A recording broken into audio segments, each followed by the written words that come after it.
So, dear students, once again, welcome back to JEE Main Crash Course. This is all about me. So, बच्चों, आज का जो session है, this is the TRS-05, in which we will be discussing about the trigonometry. यदि मैं trigonometry में यहाँ पर टोटल 4 पार्ट आते हैं, एक एसओटी और इनवर्स, उनको छोड़ दिया जाए तो उसके अलावा बेसिक ट्रिग्नोमेट्री आता है और एक ट्रिग्नोमेट्रिक इक्वेशन आता है। उन दोनों पार्ट को हमने इस चैप्टर के अंदर इंक्लूड किया है ट्रिग्नोमेट्री के अंदर। यदि मैं इससे जेई मेन के वेटेज की बात करूं तो कितने क्वेश्चन आते हैं? एक क्वेश्चन तो बच्चा शॉर्ट है कि आता ही आता है जेई मेन के अंदर।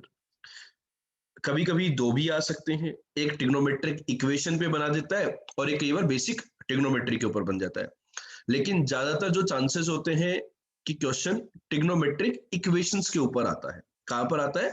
ट्रिग्नोमेट्रिक इक्वेशंस के ऊपर क्वेश्चन आने के ज्यादा चांसेस होते हैं। तो ट्रिग्नोमेट्री के इतने सारे जो फॉर्मूले होते हैं, क्या हमें उन सबको याद रखना चाहिए?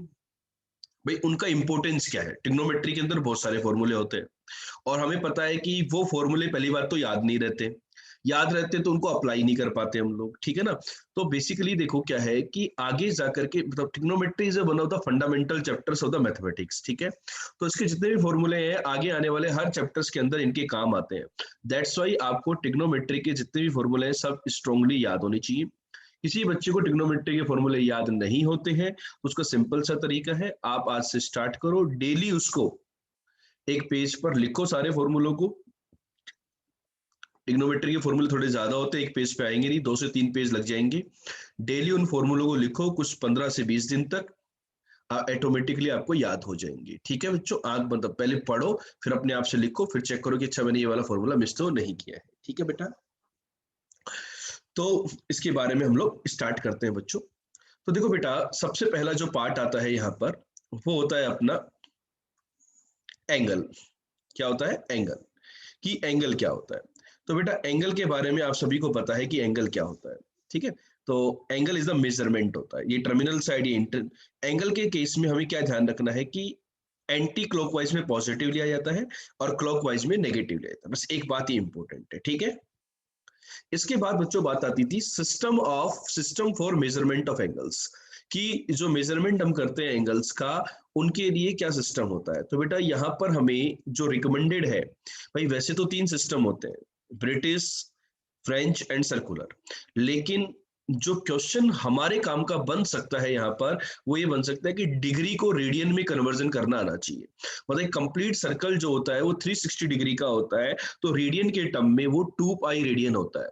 रेडियन जो क्वांटिटी है वो डायमेंशन लेस होती है बेटा। कैसी होती है? Dimension less. मतलब कहीं पर यदि 1 लिखा हुआ है, ठीक है, कहीं पे 1 लिखा हुआ है तो उसको हम 1 रेडियन कंसिडर करेंगे, ना कि 1 डिग्री कंसिडर करेंगे। डिग्री के केस में हमेशा वो डिग्री का नोटेशन देगा बच्चों, ठीक है। कहीं पर भी जैसे कि एंगल का मेजरमेंट है, एंगल का measurement can be 30 degree, angle का मेजरमेंट कैन बी 30 डिग्री। तो 30 डिग्री को रेडियन में हम कैसे कन्वर्ट करते हैं कि 180 डिग्री पाई के इक्वल होता है, तो 30 डिग्री हो जाएगा पाई बाई 6 के इक्वल। 30 डिग्री जो हो जाएगा वो किसके इक्वल हो जाएगा? पाई बाई 6 की वैल्यू, ठीक है। तो बच्चों मुझे बताइए पाई बाई 6 जो है वो वैल्यू रेडियन के अंदर है, तो पाई बाई 6 इज स्मॉलर देन 1 और greater than 1? Everyone answer me that pi by 6 is smaller than 1 और ग्रेटर देन 1। पाई बाई 6 की जो वैल्यू है वो 1 से छोटी होगी या 1 से ज्यादा होगी? अब मैं रेडियन में जब बात करता हूं तो पाई जो होता है वो होता है अप्रोक्सीमेटली 3.14, ये एक्यूरेट नहीं होता है, ठीक है। तो ये क्या हो जाएगा? पाई बाई 6 इज स्मॉलर देन 1, ठीक है ना। तो अपन इनको रेडियन के कन्वर्जन के तहत हम लोग कन्वर्जन कर सकते हैं। मतलब 1 जो रेडियन होता है वो लगभग 57 डिग्री के अप्रोक्सीमेट होता है। 1 radian is approximately equal to 57 degree. कैसे आया? 3.14 radian is equal to 180 degree. तो वहां से अपन जब कैलकुलेशन करते हैं तो 1 radian is approximately equal to 57 degree. ये कई बार बच्चों काम आ जाती है क्वेश्चंस में, ठीक है। तो ये इंटर कन्वर्जन हमें क्लियर होना चाहिए। इसके बाद बच्चों देखो क्या है कि रिसेंट जो जेई मेन के पेपर्स हैं वो एनटीए कंडक्ट करवाता है, नेशनल टेस्टिंग एजेंसी, और जो पेपर्स होते हैं वो एनसीईआरटी बेस्ड होते हैं। तो एनसीईआरटी में यदि अपन ध्यान दें तो इन दोनों पॉइंट्स के ऊपर काफी क्वेश्चंस बनाए गए हैं एनसीईआरटी के अंदर। ये जो दोनों पॉइंट है ना, इनके ऊपर मतलब पॉइंट मतलब क्या है कि कोई भी जो रेक्टेंगुलर, ये जो आर्क होता है, आर्क लेंथ के ऊपर और एरिया ऑफ सेक्टर के ऊपर एक सेक्टर बनेगा। तो ये जो आर्क लेंथ होती है इसकी वैल्यू होती है आर इंटू थीटा, और ये होता है हाफ आर स्क्वायर थीटा। ठीक है। अब बच्चों फॉर एग्जाम्पल एक आर्क है मेरी जिसकी रेडियस है 5 सेंटीमीटर। ठीक है। एंड थीटा की वैल्यू दी है मुझे 30 डिग्री। तो आर्क लेंथ क्या होगी, चलो बताइए। ये एक आर्क बन रहा है मेरा, तो what will be my arc length? Arc length बताइए कितनी होगी, आर्क लेंथ कितनी होगी? How many of you are getting that answer is 150? How many of you are getting that answer is 150?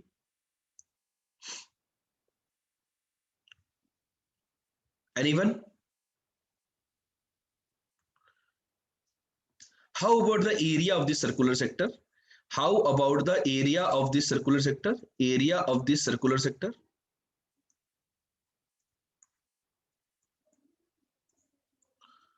That is half r square into theta.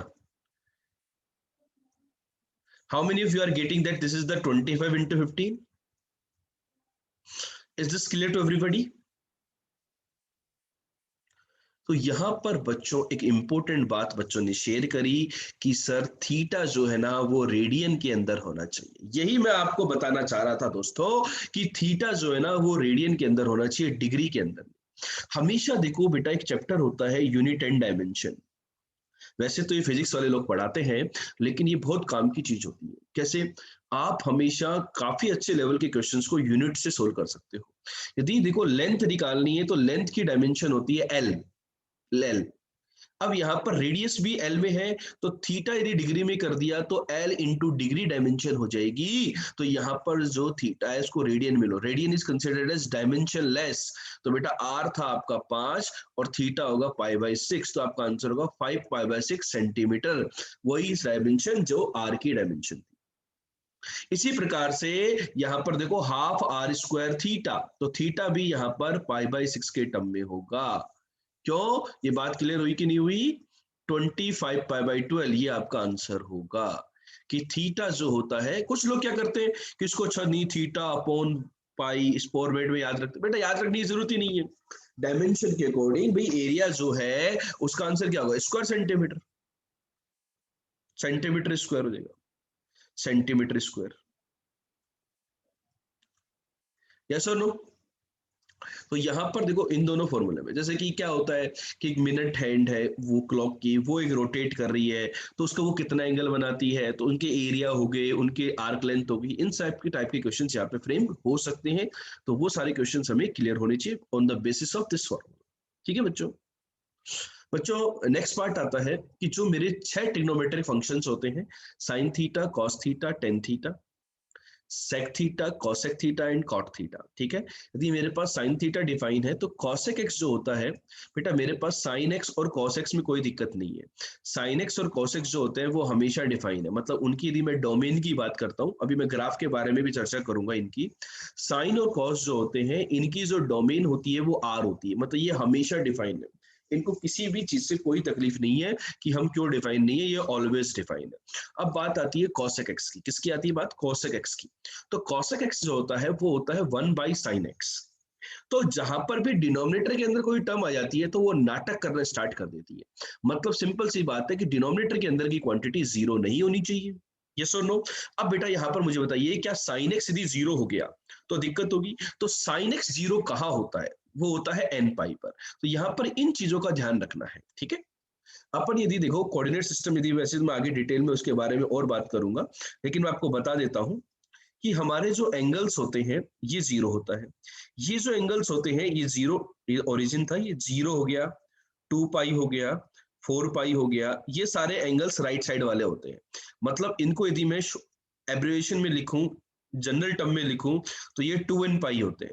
ये बच्चों 2n π होते हैं। Right side वाला एंगल 2n π के equal होता है या नहीं होता है? होता है। इधर वाले यदि मैं एंगल्स की बात करूं तो ये होते हैं पाई, 3π, 5π। तो इनका जो रिप्रेजेंटेशन होता है वो होता है 2n+1π। 2n+1π का मतलब हुआ ऑड मल्टीपल ऑफ पाई, और 2n π का मतलब हुआ इवन मल्टीपल ऑफ पाई। ठीक है बेटा। तो ये जो हॉरिजॉन्टल लाइन होती है, ओवरऑल यदि ये जो हॉरिजॉन्टल लाइन होती है इसका एंगल होता है एन पाई। हॉरिजॉन्टल लाइन का एंगल होता है एन पाई। कैसे? एक तरफ एन पाई का मतलब है इंटीग्रल मल्टीपल ऑफ पाई, तो इंटीग्रल मल्टीपल ऑफ पाई में ऑड भी आता है और इवन भी आता है। तो हॉरिजॉन्टल राइट हैंड साइड में इवन और उधर ऑड, तो इवन ऑड का कॉन्सेप्ट होता है। हॉरिजॉन्टल लाइन के ऊपर साइन जीरो होता है, इस कारण हम बोलते हैं कि x should not be equal to n pi. जब भी हम डिनोमिनेटर के अंदर साइन आएगा, जैसे देखो cot x है, तो cot x के अंदर भी कंडीशन आती है कि x should not be equal to n pi. सभी बच्चों को पॉइंट क्लियर है? अब बेटा देखो यहाँ पे जो वर्टिकल लाइन का कॉन्सेप्ट है, ये जो वर्टिकल लाइन होती है यहाँ पर जो एंगल होता है ये होता है पाई by to, 5 pi by to, 9 pi by to, इस प्रकार से होता है। यदि मैं यहाँ की बात करूं तो यहाँ पर एंगल होता है 3 पाई by to, 7 pi by to, 11 pi by two and so on, चलते रहेंगे इसी प्रकार से। तो इनको यदि मैं जनरलाइज करूं तो ये जो ऊपर वाला जो है, इनको यदि मैं जनरलाइज करूं तो बच्चों क्या होगा बेटा? इनको यदि मैं जनरलाइज करूं तो ये होता है मेरे हिसाब से 4n + 1 pi by two. Check करो, this is 4n + 1 pi by two and this is 4n - 1 pi by two. ठीक है, तो बेटा ऊपर की तरफ यदि ये जो एंगल्स होते हैं यहाँ पर, इनको यदि मुझे जनरलाइज करना होता है तो वो होते हैं 4n + 1 पाई बाई टू, और डाउनवर्ड की तरफ होते हैं 4n - 1 pi by to. n is the integer. और यदि मैं ओवरऑल वर्टिकल लाइन की बात करूं, यदि मैं ओवरऑल वर्टिकल लाइन की बात करूं तो वर्टिकल लाइन के ओवरऑल एंगल होते हैं odd multiple of pi by to, 2n + 1 pi by to. मतलब एक बार n की वैल्यू 0 डालो, पाई बाई टू आया, n की वैल्यू 1 डालो, 3 पाई बाई टू आया, 2 डालो 5 पाई बाई टू, 3 डालो 7 पाई बाई टू, 4 डालो 9 पाई बाई टू, 5 डालो 11 पाई बाई टू। इस प्रकार से मेरे एंगल जो है ये वेरी करते हैं प्यारे बच्चों। ये बात क्लियर हुई कि नहीं हुई? तो इसी कारण मेरे को क्या है कि जो वर्टिकल लाइन होते हैं पाई by to, 3 pi by to, 5 pi by to, 7 pi by to, इनके ऊपर ये जो भाई साहब होते हैं कोस वाले, ये जो कॉस वाले जो भाई साहब होते हैं ये जीरो होते हैं। कॉस वाले भाई साहब यदि जीरो होते हैं तो सेक और टेन के अंदर, सेक और टेन के अंदर नीचे की तरफ कॉस आता है, 1 बाई कॉस और साइन बाई कॉस आता है, नहीं आता है? तो जो डिनोमिनेटर के अंदर जो कॉस आता है वो जीरो कहां पर होगा? वो इस वर्टिकल लाइन के ऊपर होता है। और ये जो वर्टिकल लाइन होती है यहाँ पर जो एंगल होते हैं ये होते हैं 2n + 1 पाई बाई टू। तो यहाँ पर इनकी डोमेन के अंदर लिखा हुआ है कि x should not be equal to 2n + 1 pi by two. तो बच्चों ये सारे फंक्शंस आपको क्लियर है? इन फंक्शंस के बेसिस पे हम लोग बात करते हैं सिंपल आइडेंटिटीज के बारे में। वो आइडेंटिटी क्या होती है बेटा? कि sine square plus cos square की वैल्यू 1 होती है। This identity is true for every x. 1 + tan square sec square x होता है। तो यहाँ पर सोचना क्या है? सोचने वाली बात यह है कि ये हर एक्स के लिए वैलिड नहीं होती है। ये कुछ एक्स होते हैं जहां पर tan और sec दोनों डिफाइन नहीं होते हैं। tan और sec दोनों ही बेटा जहां cos x 0 होता है और cos x 0 होता है 2n + 1 पाई बाई टू के ऊपर। तो यहाँ पर हमें ये वाला जो पॉइंट है कि x should not be equal to 2n + 1 pi by two, और यहाँ पर हम लिखेंगे x is not equal to n pi. ये कंडीशंस के बारे में हमेशा ध्यान रखना है प्यारे बच्चों। ये पॉइंट क्लियर हुआ कि नहीं हुआ? ये कंडीशन जो है, एंगल्स जो है, इनके जनरल रिप्रेजेंटेशन और ये जो आइडेंटिटी है ये कौन से पॉइंट के ऊपर वैलिड नहीं है, ये कंडीशन यदि आप लोगों ने याद रखी तो ट्रिग्नोमेट्री के क्वेश्चन कभी भी आपसे गलत नहीं होंगे बच्चों। क्लियर है पॉइंट? अब बेटा इसके बाद देखो बात आती है sine of the trigonometric functions. हमें पता ही है वो तो कि एक रूल होता है ASTC वाला। कौन सा रूल होता है बेटा? ASTC। यहाँ पे सारे पॉजिटिव होते हैं, या साइन और कॉसेक पॉजिटिव होंगे, या टेन कोट होंगे, या कॉस और सेक होंगे। बाकी सब अपने को पता ही है कि कौन कौन से एंगल कहाँ कहाँ पॉजिटिव होते हैं। ठीक है, क्लियर है बात? अब बच्चों इसके बाद बात आती है कि जो एलिड एंगल्स होते हैं हमारे, कि भाई साइन ऑफ माइनस थीटा हो गया, कॉस ऑफ माइनस थीटा हो गया। ठीक है, तो वहां पर हमें क्या होता है कि इस बात का ध्यान रखना होता है कि दो लाइनें होती है, एक वर्टिकल लाइन होती है, एक हॉरिजॉन्टल लाइन होती है। ठीक है, वर्टिकल लाइन को अपन लाइन ऑफ चेंज बोलते हैं, LOC बोलते हैं, लाइन ऑफ चेंज होती है वर्टिकल लाइन। मतलब वर्टिकल लाइन के रेस्पेक्ट में आप प्लस माइनस थीटा करोगे तो वो चेंज हो जाएगी, और यहाँ पर नो चेंज होता है, कोई भी चेंज नहीं होगा हॉरिजॉन्टल लाइन के ऊपर। मतलब क्या हुआ कि जैसे मैं sine pi by two plus theta की बात करूं तो sine pi by two plus theta, pi by two plus theta आगे आएगा, तो वहां पर क्या होगा? चेंज होगा। तो सेकंड क्वाड्रेंट में पाई बाई टू प्लस थीटा कैसा होता है? पॉजिटिव होता है। सेकंड क्वाड्रेंट में साइन की वैल्यू कैसी होती है? पॉजिटिव। अब साइन किस में चेंज होता है? कॉस में। कॉस किस में होता है? साइन में। टेन किस में होता है? कॉट में। कॉट किस में होता है? टेन में। ठीक है, सेक किस में होता है? कॉसेक में। कॉसेक सेक में होता है। ठीक है, तो लाइन ऑफ चेंज और नो चेंज के बेसिस पर हम ये वाली टेबल इजिली करेक्ट कर सकते हैं। सभी बच्चों को ये पॉइंट क्लियर है? किसी को डाउट तो नहीं है? ठीक है, है, तो बेसिक क्वेश्चंस यहाँ पर फ्रेम हो सकते हैं। अब बच्चों देखो, आप यदि प्रैक्टिस करना चाहो, कोई बच्चा बहुत ही ज्यादा वीक हो इस पार्ट पे, तो वो इस टेबल को फिल करके प्रैक्टिस कर सकता है कि एलिड एंगल्स की कैलकुलेशन कर सकता है। जैसे कि मैं कोई भी एक वैल्यू कैलकुलेट करके बता देता हूँ आपको, जिसमें cos 7π/6 कैलकुलेट करूँ यहाँ पर, कि भाई यहाँ एंट्री क्या होगी, तो बेटा क्या होगी, इसको हम लिख देंगे cos π + π/6।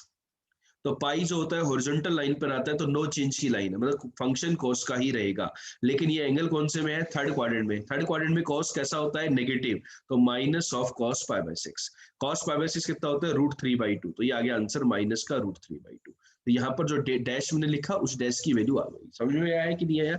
इस प्रकार से हम वो जो प्रीवियस टेबल थी एलिड एंगल्स के, उसकी हेल्प से हम सारे कन्वर्जन सीख सकते हैं स्टैंडर्ड वैल्यूज का। 0 से 2π में जितनी भी स्टैंडर्ड वैल्यूज है, इनकी वैल्यू हमें कैलकुलेट करना आनी चाहिए बच्चों, ठीक है। 0 से π/2 तक की तो याद होनी ही होनी चाहिए बच्चों। इसके बाद जो नेक्स्ट पार्ट आता है, वो आता है कि ग्राफ्स। ये जो सेट ट्रिग्नोमेट्रिक फंक्शंस है, sine theta, cos theta, tan theta, cot theta, sec and cosec, इन सब की आपको डोमेन, इन सब की रेंज और इन सब के ग्राफ एक तरीके से बिल्कुल दिमाग के अंदर छपे हुए होने चाहिए। यदि ये दिमाग के अंदर छपे हुए नहीं होंगे, तो आगे क्वेश्चंस को सोल्व करने में बच्चों बहुत ही भारी समस्या आती है बेटा, ठीक है। ये बात क्लियर है क्या, किसी को डाउट? अब बेटा देखो, याद करने के लिए कैसे याद रखते हैं हम, साइन कोस की डोमेन आर होती है, टेन और सेक की डोमेन सेम होती है, कॉट और कोसेक की डोमेन सेम होगी। रेंज कैसे याद रखेंगे, साइन कोस की रेंज सेम, टेन कॉट की रेंज सेम और सेक कोसेक की रेंज सेम, ठीक है। इनके ग्राफ इस प्रकार के होते हैं। अब बेटा देखो, इनके सबके ग्राफ तो याद हो जाते हैं, सेक और कोसेक में थोड़ी सी दिक्कत आती है। तो सेक और कोसेक के ग्राफ में मैं बता देता हूँ। कोसेक के ग्राफ में क्या करो आप, जो कॉस का ग्राफ होता है ना, देखो ये कॉस का ग्राफ बनाओगे तो कुछ ऐसा आएगा कॉस का ग्राफ, तो उसका उल्टा कर दो। मतलब देखो ये 1 था तो 1, यहाँ पे 0 गए तो इन्फिनिटी की तरफ, यहाँ 0 तो माइनस इन्फिनिटी, इसे उल्टा कर दो। उल्टा करके अपन ग्राफ को याद रख सकते हैं बच्चों, ठीक है। सभी बच्चों के ग्राफ क्लियर है, सबको ग्राफ याद रखने हैं।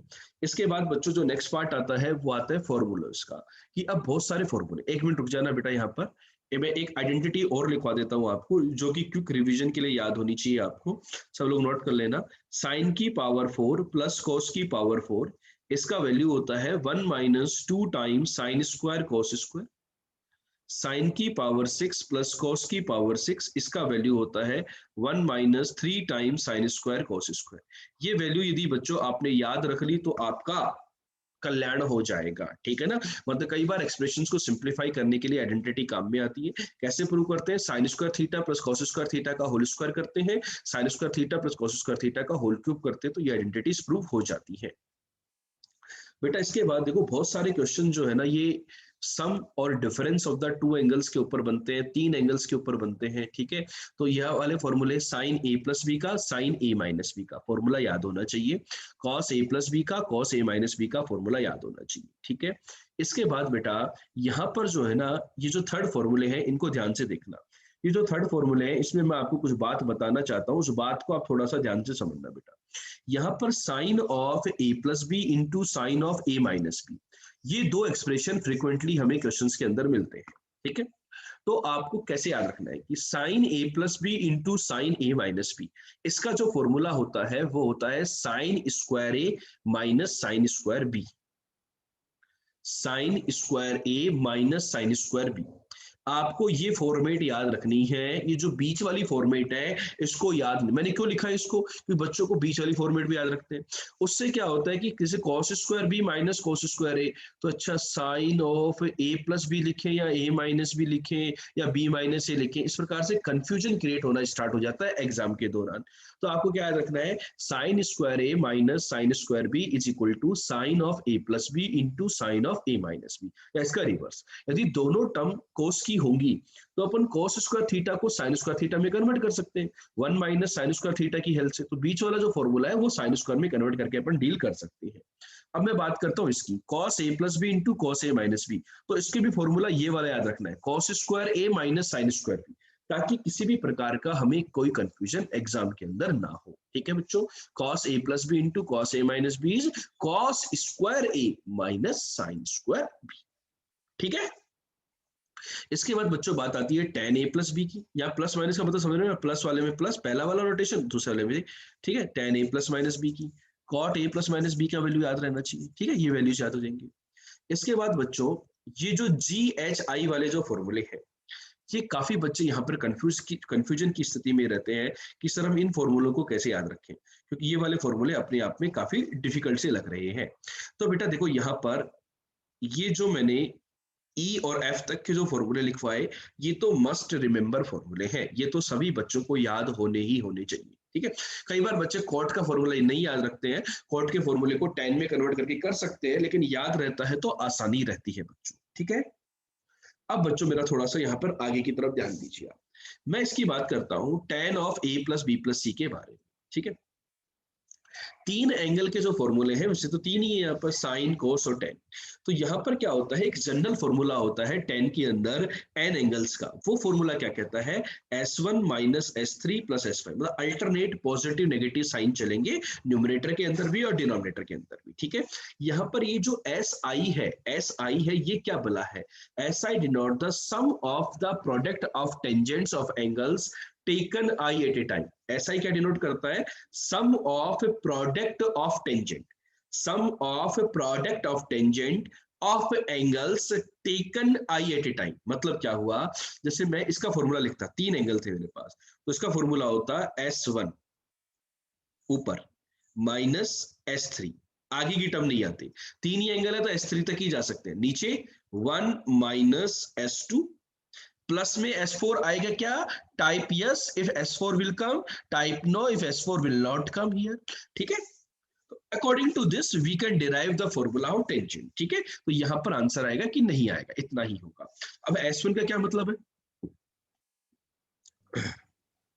tan A plus tan B plus tan C, tan A plus tan B plus tan C। S3 is sum taken 3 at a time, तो तीनों टर्म लेनी है, tan A tan B tan C, तो एक ही term बनेगी तीनों में। दो लेनी है तो tan A tan B tan B tan C tan C tan A, तो इन तीनों का सम देखो, ये मार माइनस था तो प्लस आ गया। ठीक है, तो इस प्रकार से फॉर्मूले हमें याद होते हैं। तो ये वाला आई वाला फॉर्मूला क्लियर है। अब जी और एच की बात करता हूँ, तो जी और एच में बच्चों क्या बात होती है, वो थोड़ी सी बात मैं आपको बता देता हूँ। Sine of a plus b plus c, cos of a plus b plus c. ठीक है बच्चों, मतलब बहुत सी बार हमें ये वाले फॉर्मूले याद नहीं होते हैं, इसलिए मैं आपको याद करने की एक ट्रिक बता रहा हूँ यहाँ पर कि देखो ये वाला जो फॉर्मूला है टेन वाला, ये तो बच्चे बच्चे को याद रहता है। ठीक है, तो अब बेटा क्या कहते हैं हम लोग, मैं सिंपल सी बात करता हूँ कि साइन के अंदर भाई इन दोनों का डिवीजन क्या होता है, tan a plus b plus c होगा। तो साइन के अंदर ऊपर की तरफ S1 माइनस S3 आया कि नहीं आया, आया। इसको बेटा मैं cos a cos b cos c से मल्टीप्लाई कर दूं, लेट्स एक बार समझना, इसको भी मैंने cos a cos b cos c से मल्टीप्लाई कर दिया और यहां लिख दिया 1 माइनस S2। एक बार ऑब्जर्व करते हो, ठीक है, इन दोनों को डिवाइड करोगे तो ये फॉर्मूला आया कि नहीं आया। ठीक है, अब यहां पर जो S1 S2 S3 है साइन और कोस के फॉर्मूले में, ऐसा नहीं है कि S1 साइन ए plus sine b plus sine c है, नहीं, S1 वही है, tan A plus tan B plus tan C। S1 क्या है, यहाँ पर ये जो फॉर्मूले हैं मैंने केवल याद रखने के लिए आपको बताए हैं। S1 जो है वो क्या है, tan A plus tan B plus tan C। Meaning क्या है इसका कि S1 tan A plus tan B plus tan C है, तो tan A क्या होता है, sine A upon cos A. tan A क्या होता है, sine A upon cos A. ठीक है, तो इसको मल्टीप्लाई करोगे sine A upon cos A, तो साइन ए कॉस बी कॉस सी, ये पहला टर्म आ गया। फिर S1 के अंदर क्या आएगा, tan B भी आएगा, तो वो क्या होता है, sine B upon cos B, तो उसको करोगे तो ये सेकंड आ गया। फिर tan C भी आएगा, साइन सी अपन cos C, उसको करोगे तो ये आ गया। ठीक है, S3 क्या होता है, tan A tan B tan C, उसको इसके साथ मल्टीप्लाई करोगे तो ये टर्म आ गया। चमका कि नहीं चमका, how many of you got this formula कि with the help of this formula can be easily derived and similarly this formula can also be derived. तो याद करने की ट्रिक क्लियर है क्या, कितने बच्चों ने फॉर्मूले को इसी तरीके से याद रख रखा था, या यहां पर आपको कुछ नई बातें सीखने को मिली। बच्चों everyone comment new if till here you have got something new to learn, type new। यदि आपको यहां तक जो भी हमने पढ़ाया है इसमें आपको कुछ नई बातें सीखने को मिली है, याद करने के लिए मिली है।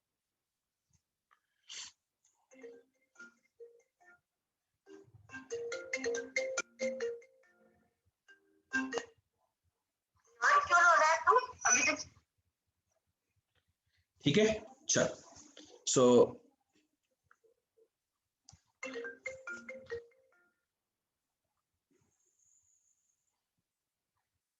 नेक्स्ट फॉर्मूला इज, बच्चों 1 मिनट मैं पॉज कर रहा हूं 1 मिनट के लिए ना। देखो बच्चों, हम बात करते हैं आगे ट्रांसफॉर्मेशन फॉर्मूलों के बारे में। यहाँ क्या होता है, ये जितने भी फॉर्मूले आपको स्क्रीन पे नजर आ रहे हैं, टोटल 8 फॉर्मूले हैं कि sign A plus b plus sign A minus B, इनके फॉर्मूले भी हमने समझे थे, तो उनको ऐड कर दे तो 2 साइन ए कोस बी। मतलब कई बार क्या होता है, प्रोडक्ट को इस प्रकार से लिखना होता है या फिर इस प्रकार को इस पे कन्वर्ट करना होता है। सम को प्रोडक्ट में और प्रोडक्ट को सम और डिफरेंस को प्रोडक्ट के टर्म में लिखने के फॉर्मूले हैं। Sine A plus B, sine A minus B, ठीक है, 4 फॉर्मूले ये हो गए। और फिर साइन सी प्लस साइन डी को यदि मुझे प्रोडक्ट में कन्वर्ट करना हो तो बेसिकली इसको सी और इसको डी मानेंगे, तो ये वाले फॉर्मूले होते हैं। यहाँ पर जो इंपॉर्टेंट फॉर्मूला है वो ये डी वाला, जिसमें मिस्टेक होने के चांसेस रहते हैं। कॉस सी माइनस कॉस डी में यहाँ पर डी माइनस सी है, यदि आप सी माइनस डी रखना चाहते हो तो यहाँ बाहर नेगेटिव साइन आएगा, ठीक है। तो इस वाले फॉर्मूले में थोड़ा सा आपको याद रखना होता है, ध्यान अलग से देना होता है बच्चों, ठीक है बच्चों। ये वाले फॉर्मूले क्लियर हो गए सभी को, किसी को डाउट तो नहीं इसके अंदर, ठीक है। तो जस्ट एक इनके फॉर्मूलों के ऊपर वैसे तो क्वेश्चन फ्रेम हो सकते हैं, जस्ट आप एक ये फॉर्मूला, एक क्वेश्चन है, इसका आंसर मुझे बताइए कि इसका आंसर क्या होगा, जल्दी से सॉल्व करके बताइए।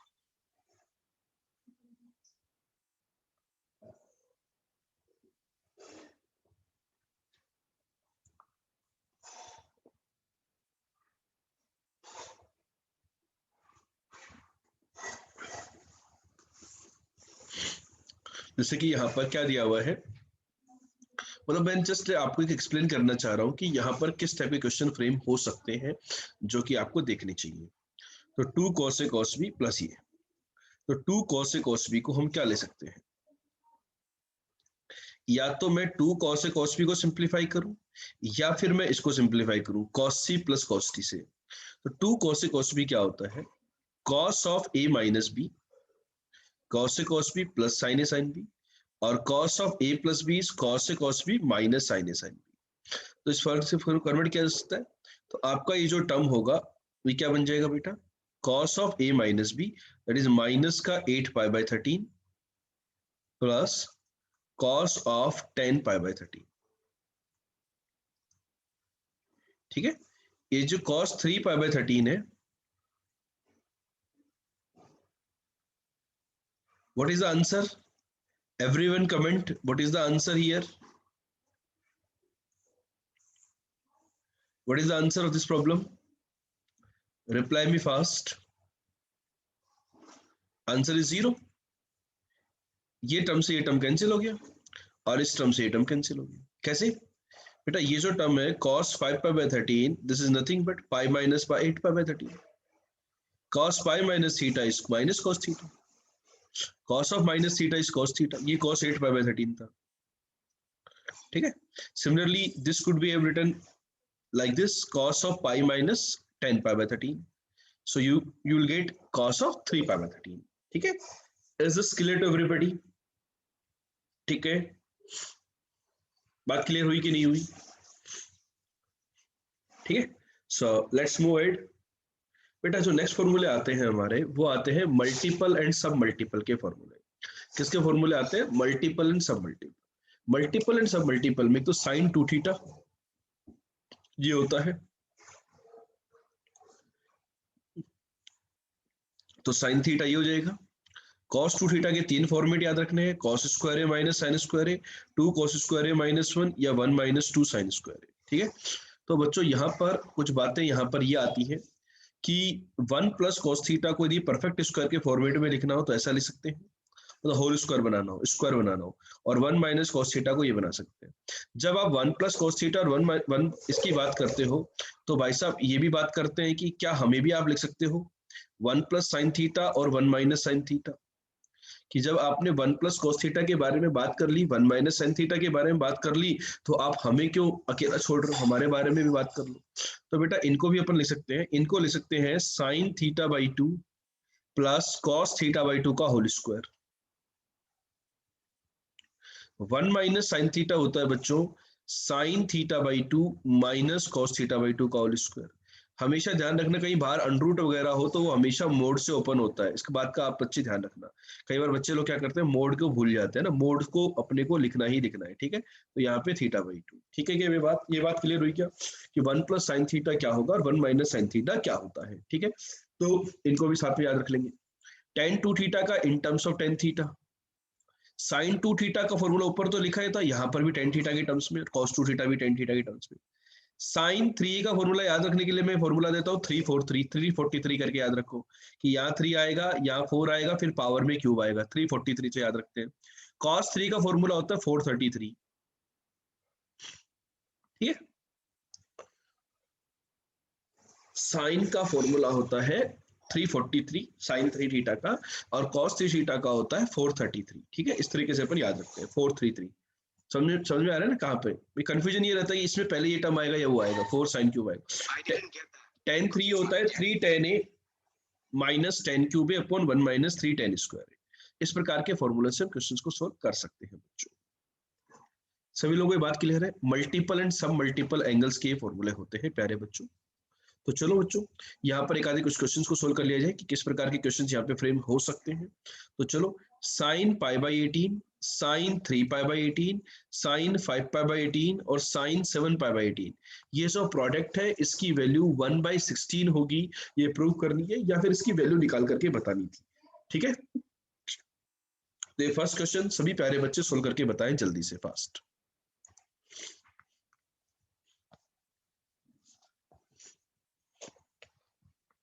सोल्व करें, जल्दी से करें, फटाफट से करें।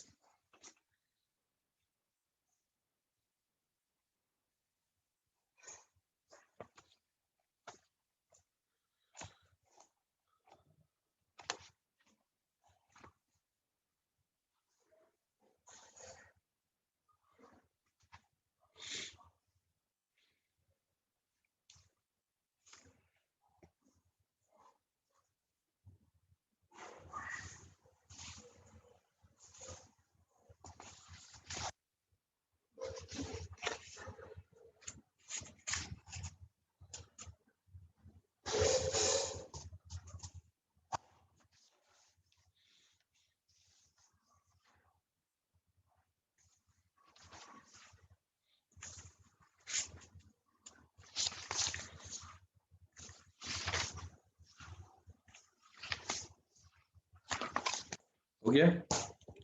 Anyone who got this?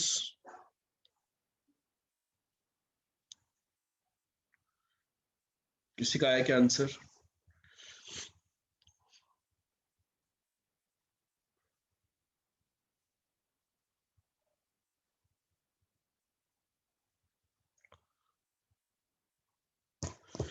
देखो बेटा, यहाँ पर हम क्या कह सकते हैं, इसको ध्यान से समझो। Sine theta, sine 3 theta, sine 5 theta, sine 7 theta, ये जो टर्म है, एंगल्स देखो आप, π/18 और 7π/18, इन दोनों का सम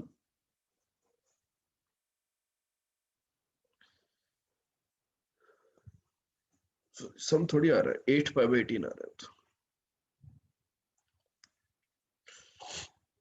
क्या करूं मैं बेटा इसमें, क्या करूं बताओ?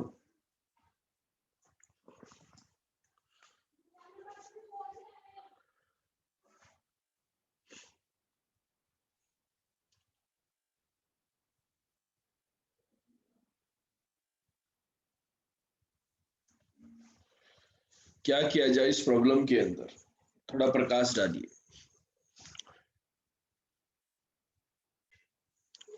देखो बेटा, पहला जो क्वेश्चन है, ये क्या लिखा हुआ है, sine 10 degree, sine 30 degree, sine 50 degree और साइन 70 डिग्री, ठीक है। अब आपको याद होगा एक फॉर्मूला होता है sine theta, sine 60 minus theta और साइन 60 प्लस थीटा, ठीक है, क्योंकि इनके प्रोडक्ट। तो बेसिकली आपको ये वाले फॉर्मूले भी बच्चों ध्यान रखने हैं, sine theta, sine 60 minus theta and sine 60 plus theta.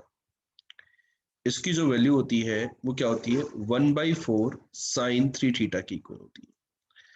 तो इस वाले फॉर्मूले की हेल्प से क्या हुआ भाई, अपन इसको डिराइव कैसे करते हैं। यदि आपको एक क्वेश्चन था तो अपन इसको लिखते 50 को 60 - 10, इसको लिखते 60 + 10, फिर इन दोनों को ओपन करते हैं, फिर इसको मल्टीप्लाई करते हैं, तो फॉर्मूला ऑब्जर्व हो जाता है। ठीक है, तो यहाँ पर अपन को क्या है कि इन तीनों टर्म को मैं क्या लिख सकता हूँ, 1/4 साइन 3 थीटा, तो मतलब 30 डिग्री, और साइन 30 डिग्री पहले से था, साइन 30 डिग्री कितना होता है 1/2, उसका स्क्वायर हो गया 1/4, तो 1/4 इंटू 1/4, आपका आंसर आ गया 1/16। चमका कि नहीं चमका क्वेश्चन। देखने में क्वेश्चन आपको बड़ा खतरनाक सा लग रहा था, लेकिन देखो कई बार डिग्री को रेडियन में कन्वर्ट करने से और रेडियन को डिग्री में कन्वर्ट करने से प्रॉब्लम थोड़ी सी आसान सी लग रही है। यहाँ पर ये बेटा सिमेट्रिकली फॉर्मूले और भी होते हैं, cos theta, cos 60 - theta, cos 60 + theta. ये जो एक्सप्रेशंस होते हैं इनकी जो वैल्यू होती है वो होती है 1/4 cos ऑफ 3 थीटा। ठीक है, यदि मैं इनको डिवाइड कर दूं, tan theta tan 60 - theta tan 60 + theta, यदि बेटा मैंने इनको डिवाइड कर दिया तो इनका फॉर्मूला आ जाएगा tan 3 थीटा। तो ये तीन फॉर्मूले मतलब कंक्लूजन्स हैं, इन कंक्लूजन्स को भी बच्चों आपको ध्यान रखना है। ये बात क्लियर हो गई, एप्लीकेशन आप सभी बच्चों को क्लियर हो गया होगा कि इनके बेस पे यदि क्वेश्चन आता है तो उसको डायरेक्टली सोल्व करने में दिक्कत ज्यादा आएगी और इनको याद रखने से प्रॉब्लम जल्दी से सोल्व हो जाती है। ठीक है, चलो ये जो सेकंड काइंड ऑफ प्रॉब्लम है ये हमारा एनसीईआरटी बेस्ड प्रॉब्लम है। कई बार इसका फॉर्मुलेशन मतलब इसका जो कॉन्सेप्ट है सेकंड वाले पार्ट का, इसका जो कॉन्सेप्ट है, जिस तरीके से हम प्रॉब्लम को सोल्व करते हैं वो कॉन्सेप्ट इंपॉर्टेंट है, वो मेथड इंपॉर्टेंट है, इसलिए इस प्रॉब्लम को हमने यहाँ पर इंक्लूड किया है प्यारे बच्चों। तो बताइए सेकंड प्रॉब्लम कितने बच्चों से हो गई, type done if you have solve this problem.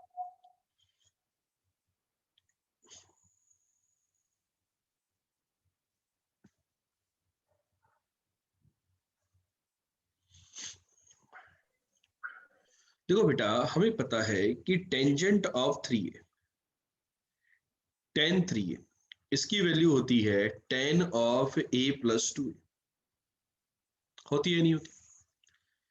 अब मैं क्या कर सकता हूं, जो tan a + 2a है यहाँ का फॉर्मूला लगा देता हूं, tan a + tan b upon 1 - tan a tan b। Can anyone tell me in the next chapters, in the coming upcoming chapters, where we can use this kind of expression? Let us cross multiply this thing, tan 3a minus tan 3a into tan a into tan 2a is equal to tan a plus tan 2a। यही आपका result आ गया। ठीक है बेटा, जो integration के जो chapters है, यदि आपको बोल दिया जाता कि इसका इंटीग्रेशन निकालो लेट्स से, तो इस प्रकार से प्रोडक्ट का अपने पास इंटीग्रेशन का कोई फॉर्मूला नहीं है, लेकिन इस प्रकार से हम प्रोडक्ट को सम और डिफरेंस के फॉर्मेट में कर सकते हैं। ठीक है, सम और डिफरेंस के फॉर्मेट में अपन ने कर दिया प्रोडक्ट को, तो उसका इंटीग्रेशन इजीली किया जा सकता है। यहाँ पे इंटीग्रेशन डिफरेंशिएशन मतलब जिनको प्रोडक्ट वगैरह में डील करना मुश्किल काम होता है, डिफरेंशिएशन तो फिर भी आप प्रोडक्ट में डील कर सकते हो, लेकिन इंटीग्रेशन को इस प्रकार से प्रोडक्ट में डील नहीं कहते, वहां पर भी ये ट्रिग्नोमेट्री काम आएगी बच्चों। ठीक है, क्या बात क्लियर हुआ, कि ये बात ये पॉइंट क्लियर है।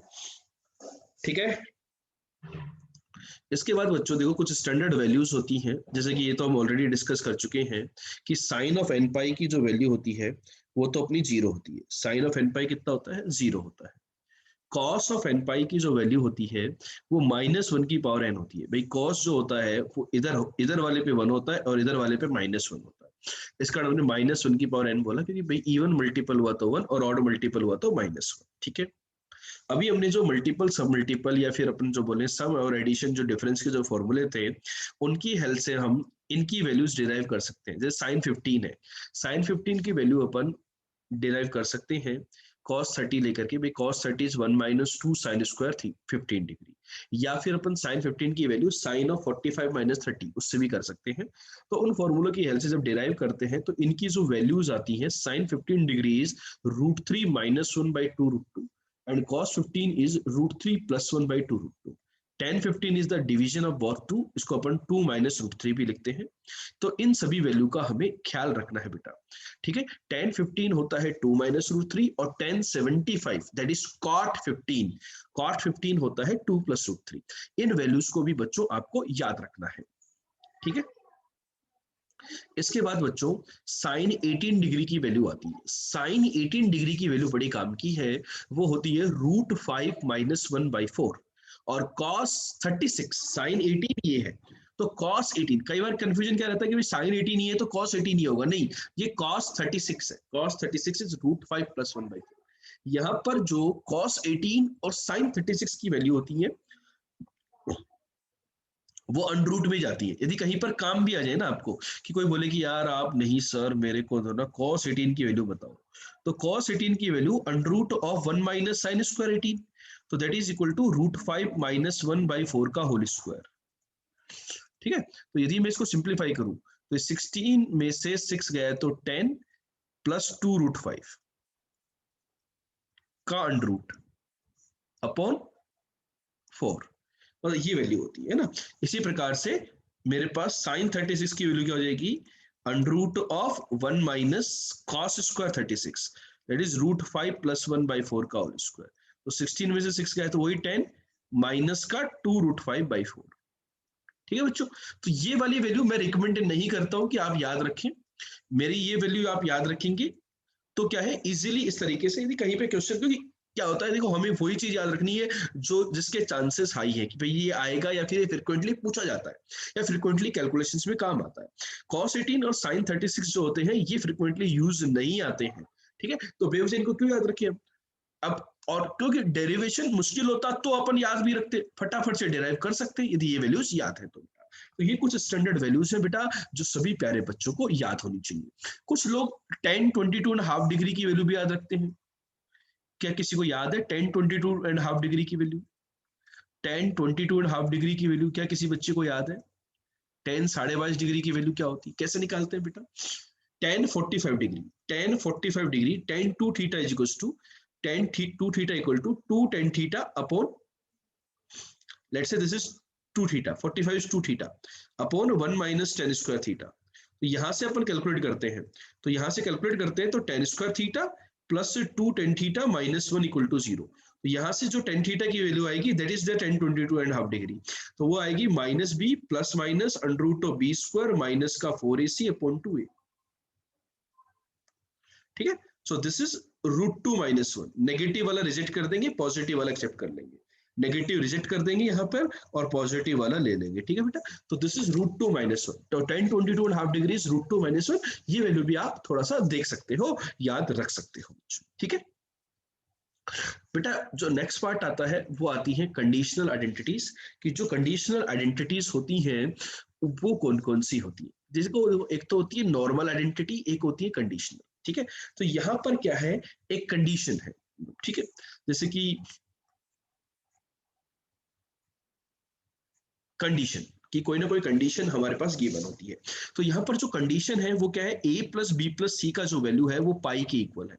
a प्लस बी प्लस सी का जो वैल्यू है वो पाई के इक्वल है, कि angle a plus angle b plus angle c, इनका जो सम आता है वो पाई के इक्वल आता है, ठीक है। तो बेटा मैं बात करता हूँ sin 2a plus sin 2b plus sin 2c, इसका वैल्यू इसके इक्वल होता है।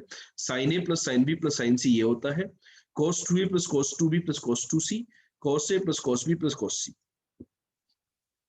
ये जो आइडेंटिटी है tan a plus tan b plus tan c, वो तो आप देखो ये जो चार आइडेंटिटी है इनको फिर भी आप इन फॉर्मूले से याद रख सकते हो कि tan a plus b plus c कितना हो जाएगा, ये 0 हो जाएगा, तो s1 इक्वल टू s3 होगा, s1 इक्वल टू s3, देखो s1 इक्वल टू s3 हो गया, ठीक है। और हाफ एंगल के केस में अपन ऐसे लिख देंगे a/2 plus b/2 plus c/2, ठीक है। तो ये 90 डिग्री हो गया, a प्लस बी प्लस सी यदि पाई है तो नीचे वाला 0 हो जाएगा, तो मतलब s2 इक्वल टू 1 आ जाएगा, नीचे वाला 0, तो देखो tan a/2 tan दो का प्रोडक्ट, ठीक है, इस प्रकार से। अब इन्हीं को अपन tan को cot के एंगल पे चेंज कर दो, cot को tan में चेंज कर दो, तो इन्हीं को इंटर कन्वर्जन की लिखे हुए, ठीक है। मेनली ये चार हमें याद रखनी होती है, बाकी तो इनकी तरफ से जो 3 एंगल्स वाले जो टेंजेंट के फॉर्मूले थे वहां से इन बाकी चारों को डिराइव किया जा सकता है, ठीक है बेटा, जब भी आप कंडीशनल आइडेंटिटी के बारे में विचार करें तो ये जरूर से ध्यान रखें कि conditional identities are valid only when the a plus b plus c are equal to pi. हो सकता है किसी और एंगल के लिए भी ट्रू हो रही है, वो डिराइव करनी पड़ेगी, क्योंकि हमने इन सभी के डेरिवेशंस के अंदर a प्लस बी प्लस सी की वैल्यू को पाई यूज में लिया है, तभी ये डिराइव होकर के आई है, ये जनरल डेरिवेशंस नहीं है बच्चों। ठीक है बेटा, इसके बाद बच्चों नेक्स्ट पार्ट आता है कि साइन और कोसाइन की हमें सीरीज गिवन होती है। क्या होती है? साइन एंड कोसाइन की सीरीज गिवन होती है, कि उन सीरीज के समीशन निकालने होते हैं। तो यहाँ पर देखो, साइन और कोसाइन की जो सम सीरीज होती है, उनमें वही प्रॉब्लम हम लोग सोल्व कर सकते हैं जिनके एंगल्स एपी में हो। ये बात ध्यान रखनी है, जिनके एंगल्स किस में हो? एपी में हो, एंगल्स आर इन एपी, उन्हीं प्रॉब्लम को आप लोग सोल्व कर सकते हो, बाकी किसी प्रॉब्लम को सोल्व नहीं कर सकते। जैसे यहाँ पर देखो, एंगल्स एपी में है, तो एंगल्स एपी में है तो टोटल कितने टर्म है? N term. तो कैसे याद रखना है आपको? आपको याद रखने का फॉर्मूला बता देता हूं मैं, कि साइन और कोसाइन दोनों के अंदर ही बाहर आएगा sine n beta by two upon sine beta by two. बाहर से यही आएगा साइन नंबर ऑफ टर्म्स, जो कॉमन डिफरेंस है एपी का, that is sine n beta by two upon sine beta by two. ठीक है, साइन सीरीज में यहाँ साइन आएगा, कोसाइन सीरीज में यहाँ कोस आएगा। अंदर का ये जो पूरी कहानी है, इसको याद करने का तरीका बता देता हूं। First angle plus last angle, first angle plus last angle divided by to, ऊपर में साइन का, नीचे में कॉस का। ठीक है ना, मतलब फर्स्ट सीरीज में साइन का और सेकंड सीरीज में कॉस का, sine of first angle plus last angle divided by two. ठीक है, याद हो गया तरीका, साइन सीरीज और कोसाइन सीरीज का सम कैसे याद रखते हैं बच्चों। ठीक है, इस पे जो भी क्वेश्चन बने आप उनको सोल्व कर सकते हो। जैसे कि छोटा सा क्वेश्चन, अपन इनमें से कोई भी क्वेश्चन करके देख लेते हैं। ठीक है, मतलब इस प्रकार के क्वेश्चंस बन सकते हैं। यहाँ पर आपको दिख रहा है, जैसे पहली सीरीज दिख रही है आपको, वहां पर बताइए पहली सीरीज के अंदर आप मेरे को दो चीज बता दो, आप आंसर निकाल दोगे सब लोग। चलो पहली सीरीज का सम निकाल देते हैं फटाफट से। पहली सीरीज के अंदर साइन सीरीज है, तो क्या आएगा? साइन। बताओ नंबर ऑफ टर्म्स, बताओ सभी लोग, how many terms are there in first series? How many terms are there? Theta, three theta, five theta, two n minus one. और है तो कितने टर्म्स है? एन टर्म्स है। जो कॉमन डिफरेंस है एंगल्स का, कॉमन डिफरेंस कितना है? एंगल्स एपी में है, कॉमन डिफरेंस है टू थीटा, तो बीटा की वैल्यू है टू थीटा, तो बीटा बाई टू कितना हो गया? थीटा। तो sine n theta upon sine beta by two theta into sine of first angle plus last angle, first angle plus last angle divided by two. ये आपका proof हो गया direct. चमका कि नहीं चमका? क्लियर हुआ कि नहीं हुआ कि अपन ने कैसे इस प्रॉब्लम को मिनटों के अंदर, सेकंड्स के अंदर सोल्व कर दिया है।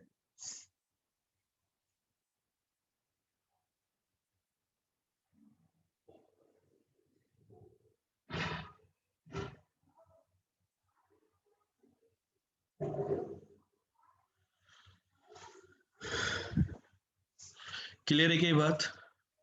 किसी बच्चे को तकलीफ नहीं?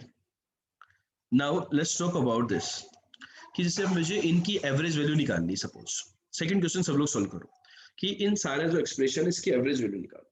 तो इसकी एवरेज वैल्यू कैसे निकालेंगे बेटा? एवरेज वैल्यू क्या होती है? स्टेट्स का क्वेश्चन आ गया तो, कि एवरेज वैल्यू निकालो, तो स्टेट्स क्या कहता है एवरेज वैल्यू के लिए? Sum of the data divided by number of the observation, ये होती है मेरी एवरेज वैल्यू।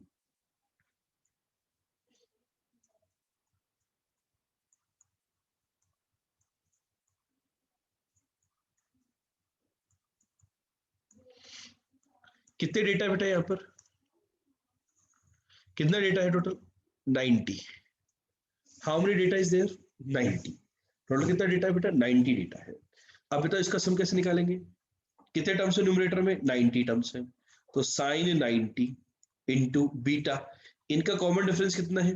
2 डिग्री, तो beta by two is 1 degree upon sine beta by to 1 degree into sine of first angle plus last angle 122/2 upon में 90। Sign 90 degree तो कितना बन गया? 1 बन गया। ये बन गया बेटा sine of 90 1 degree upon sine 1 degree और बार 1/90। साइन 91 होता है कॉस 1, तो आपका answer cot 1 degree upon 90। Check करो बेटा यही आया क्या? सभी बच्चे चेक करके बताएं कि इनका जो एवरेज है वो कॉट 1 डिग्री अपॉन 90 यही आ रहा है या कुछ और आ रहा है?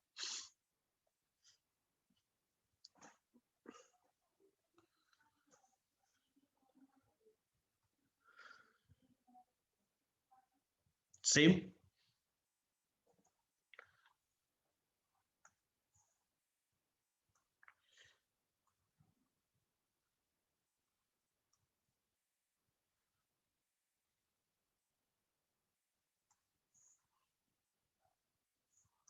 ठीक है ना, क्लियर हुआ प्रोसेस। चल ये थर्ड क्वेश्चन है, चलो फटाफट से स्पीड से सोल्व करो बेटा इसको।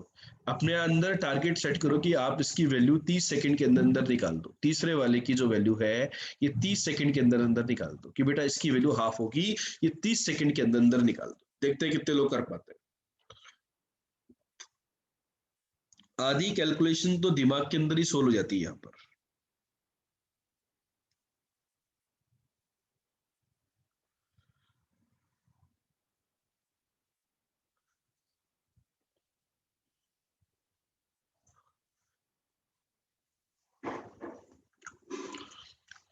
क्या होगा, साइन या कोस? साइन कितने टर्म है, 5। बीटा कितना है,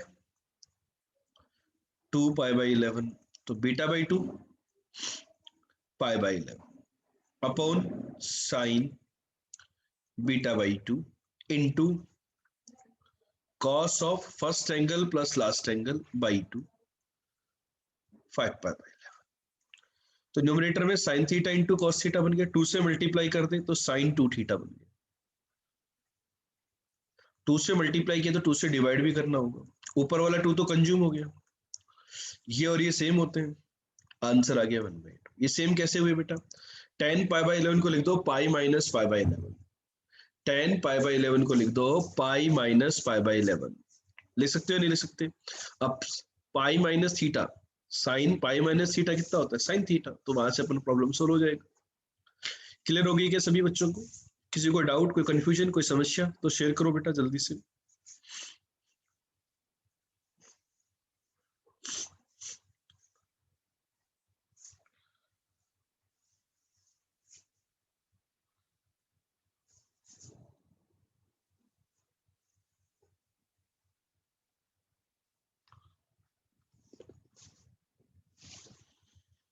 चलो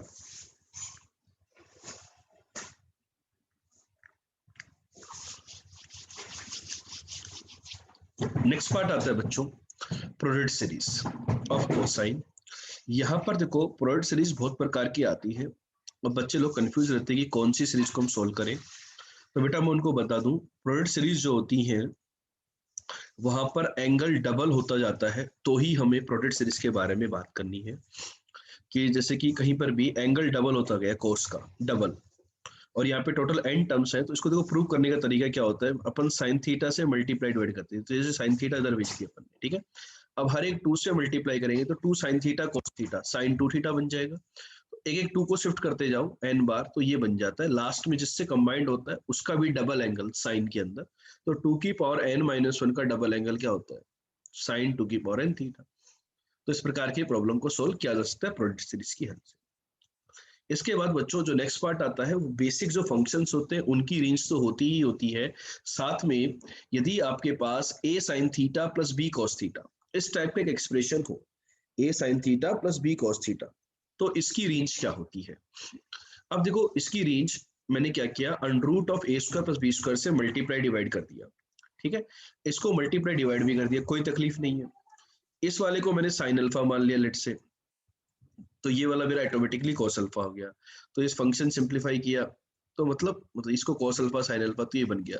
किसी का भी साइन का रेंज -1 से 1 होता है, तो ये यदि -1 से 1 में होता है और इसको किसी पॉजिटिव नंबर से आप मल्टीप्लाई करोगे तो ये हो जाएगा minus of under root a square plus b square से लेकर के under root of a square plus b square, minus of under root a square plus b square से लेकर के under root of a square plus b square, इसमें इसकी range आ जाती है बच्चों, ठीक है। तो ये हमारी रेंज के क्वेश्चंस यहाँ पे फ्रेम होते हैं।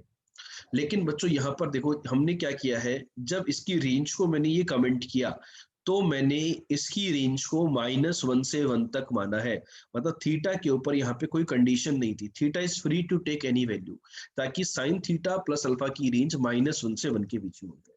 तो जैसे कि यहाँ पर एक क्वेश्चन मैं देता हूं बेटा कि y इक्वल टू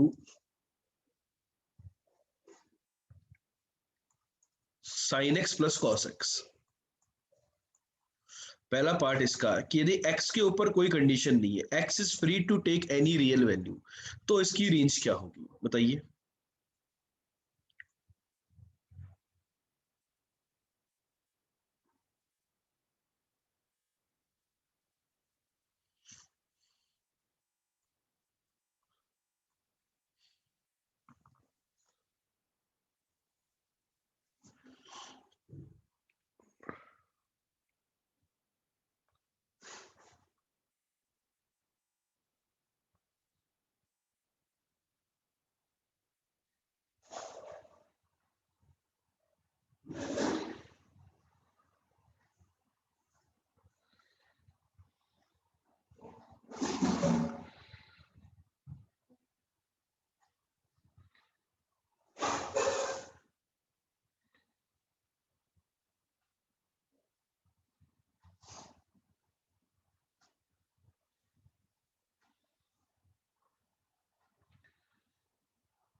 आ गया।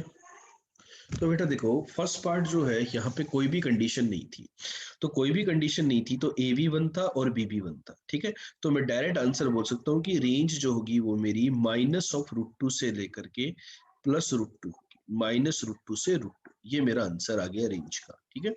इसमें किसी बच्चे को कोई भी तकलीफ नहीं होनी चाहिए, ठीक। लेकिन यदि मेरा x π/4 से 3π/4 है, तो ये जो होती है कंडीशनल आ गई, बाउंडेड में हो गई, कि मेरी जो रेंज है ये किस में हो गई, बाउंडेड के अंदर हो गई, बाउंड हो गया मैं क्या हो गया, बाउंड हो गया हूँ, क्या हो गया हूँ, बाउंड। बताओ π/4 से 3π/4 की वजह से मैं बाउंड हुआ कि नहीं हुआ, हो गया मैं बाउंड। तो इस वजह से क्या करते हैं अब, यहां पर क्या होता है, आपका जो डेरिवेशन आपने किया, √a² + b² से डिवाइड किया आपने और मल्टीप्लाई किया, तो आपको जब कंडीशन के अंदर इस प्रकार का फॉर्मेट होता है तो वहां पर आपको ओरिजिनल फंक्शन की फॉर्मुलेशन करनी होती है, अच्छा, ठीक है। अब बताओ, मैं साइन इसको वन बाय साइन के अंदर भी बना सकता हूँ और कोस के अंदर भी बना सकता हूँ मैं। 1/√2 जो होता है मेरा, देखो ये जो y था, बच्चा देखो क्या होता है, रेंज के अंदर सारे बच्चे इसको याद कर लेते हैं, इसको ध्यान ही नहीं देते हैं, ठीक है। तो ये जो कंडीशन वाला जो क्वेश्चन है ना, यही अपने आप में इंपॉर्टेंट है। बताओ, मैं इसको 1/√2 क्या लिखूं, cos π/4 लिख दूं मैं इसको, cos π/4 इंटू साइन एक्स, और दूसरे 1/√2 को मैं sin π/4 लिख दूं, ताकि मेरे पास एक फॉर्मूला बन जाएगा। आप ये भी लिख सकते थे, इधर भी साइन लिख देते, इधर cos लिख देते, तो cos a cos b plus sign a sin b। अब मैंने साइन के फॉर्मूले में बना दिया, आप साइन में बना लो या cos में, कोई फर्क नहीं पड़ेगा। तो ये बन गया बेटा साइन ऑफ x प्लस π/4, ठीक है। पिछले क्वेश्चन में भी ऐसे ही आया था भाई, ऐसे ही किया था हमने भाई, वहां पर आवश्यकता नहीं थी कन्वर्जन करने की फर्स्ट पार्ट के अंदर, लेकिन सेकंड पार्ट में कन्वर्जन की आवश्यकता क्यों पड़ी भाई, पहले क्वेश्चन के अंदर मैंने इसको -1 से 1 मान लिया क्योंकि x के ऊपर कोई कंडीशन नहीं थी। लेकिन अब x जो है वो π/4 से 3π/4 में है, बेटा x यदि π/4 से 3π/4 में है, साइन थीटा का ग्राफ बना देता हूँ मैं, साइन थीटा का बना रहा हूँ, ये जो गिवन फंक्शन है इसका नहीं बना रहा मैं, साइन थीटा का ग्राफ बनाया मैंने, किसका ग्राफ बनाया, साइन थीटा का। अब मेरा जब x π/4 होगा तो ये क्या है बेटा, π/2 है, मेरा जो थीटा है वो π/2 से वैल्यू लेगा अब यहां से, क्योंकि x के लिए तो π/4 के आगे, लेकिन π/4 पे किसका लेगा, π/2 की तरह, और 3π/4 पे कैसा होगा, 3π/2, मतलब यहां तक, मतलब मेरी जो रेंज आई वो ये वाला ग्राफ आएगा। तो बताओ इसकी जो वैल्यू है ये कहां से कहां तक वेरी कर रही है, -1 से 1 तक, तो यहां पर भी आपका आंसर -√2 से √2 आ गया, सेकंड पार्ट का आंसर भी वही होगा। लेकिन यदि मैं x की वैल्यू सपोज आपको दे देता π/4 से π/2, तो आंसर क्या होता, यदि x की वैल्यू π/4 से π/2 होती, तो π/4 पे तो π/2 और π/2 पे 3π/4, तो 3π/4 पे ये वैल्यू होती 3π/4 पर, ये 3π/2, 3π/4 पे होती माइनस का 1/√2। तो बच्चों इस केस में आंसर क्या होता, सभी बच्चे बताओ। तो मेरे पास इस केस में साइन x प्लस π/4 जो है वो बिलोंग करता -1/√2 से 1 में, वो नीचे तक नहीं जाता, मतलब ग्राफ यहीं तक ही होता उस केस में। तो उसका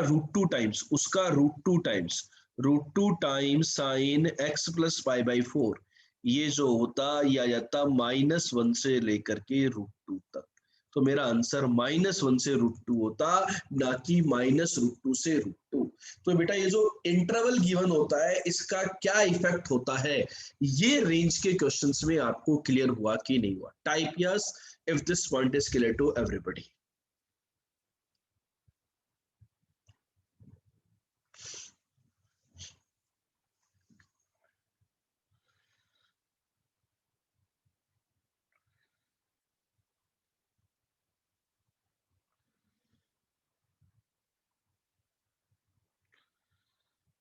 इंटरवल में डोमेन गिवन का इफेक्ट क्या होता है,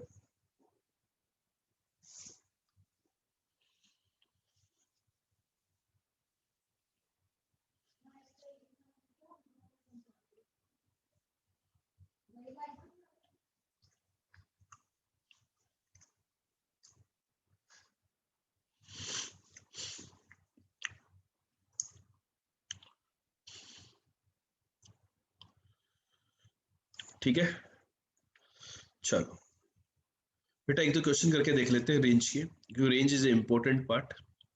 ये 3 क्वेश्चन आपके सामने स्क्रीन पर है, इन तीनों की मैक्सिमम और मिनिमम वैल्यू बताइए क्या होगी। Everybody solve it fast.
हो गया बेटा। देखो जो पहला क्वेश्चन है बड़ा सिंपल सा है। साइन एक्स जो होता है वो -1 से 1 में होता है, तो साइन एक्स -2, ये -3 से -1 में हो गया। अब यदि आप इनका स्क्वायर करोगे, ठीक है, नेगेटिव क्वांटिटी का स्क्वायर पॉजिटिव होता है, तो साइन एक्स -2 का जो स्क्वायर होगा ना, इनइक्वलिटी चेंज हो जाएगी 9 से 1 में, उसमें 3 ऐड कर दो तो 4 से 12। तो रेंज 4 से 12 आ रही, रेंज 4 से 12 आई, तो minimum is 4 and maximum is 12।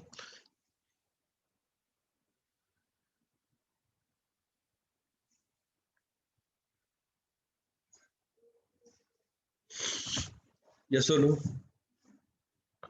Is this point clear to everybody? किसी स्टेप में डाउट हो, स्टेप 1, स्टेप 2, स्टेप 3, स्टेप 4, तो ping me with the step number.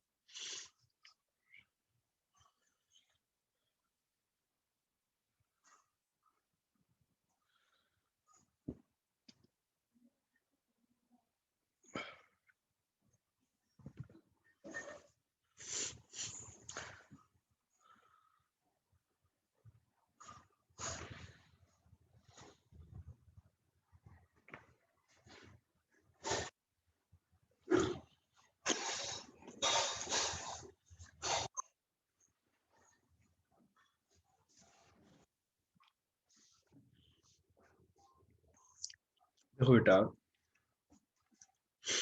ये जो सेकंड पार्ट है, यहाँ क्या होगा, ये एक्सप्रेशन थोड़ा दिखने में खतरनाक है, तो इसकी रेंज में कैसे कैलकुलेट करूं। 9 cos square x, 9 cos square x, तो cos स्क्वायर एक्स को मैं cos 2 थीटा में कन्वर्ट कर सकता हूं। मैं ये कर सकता हूं, मैं लिख सकता हूं 1 + cos 2 थीटा बाई 2। ये हो गया मेरा 24 sin 2x, और ये हो गया 5/2 1 - cos 2x, और लास्ट में -2 तो है ही है। तो बेटा इसको सिंप्लीफाई करते हैं, तो 9/2 cos 2x और 5/2 cos 2x, तो ये हो गया 7 cos 2x plus 24 sin 2x। Constant term 9/2 में से 5/2 गए तो चेक करो बेटा, 9/2 में से 5/2 गए तो 2, 2 - 2 खत्म, तो चेक करके बताओ मुझे कि आपका जो एक्सप्रेशन है दिखने में अजीब सा था, लेकिन अब वो इस प्रकार का बना कि नहीं बना। 7 times cos 2x plus 24 times sin 2x, ये एक्सप्रेशन बना कि नहीं बना? बन गया एक्सप्रेशन।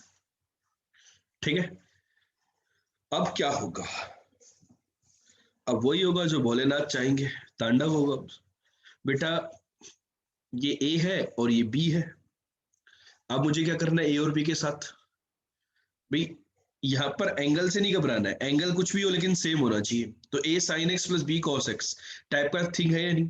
तो इसमें under root of a square by b square, x के ऊपर कोई कंडीशन तो थी नहीं, तो इसकी वैल्यू आती है 25। तो आपकी जो रेंज आई वो -25 से 25 तक आई कि नहीं? Is this point clear to everybody that the second function's range will be -25 से 25? ठीक है, तो ये सेकंड मतलब इस प्रकार से भी कन्वर्जन करके हम रेंज को कैलकुलेट कर सकते हैं प्यारे बच्चों।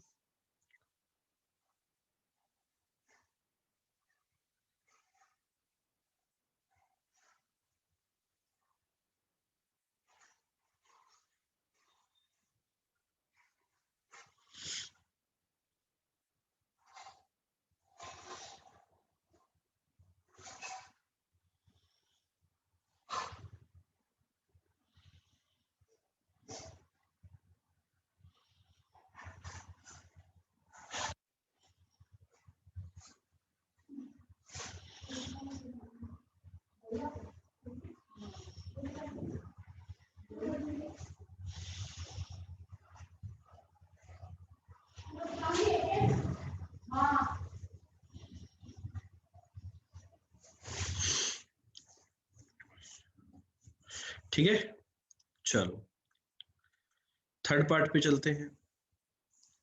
थर्ड पार्ट क्या कहता है कि y इक्वल टू 2 दिस, इसकी रेंज कैसे निकालेंगे बेटा?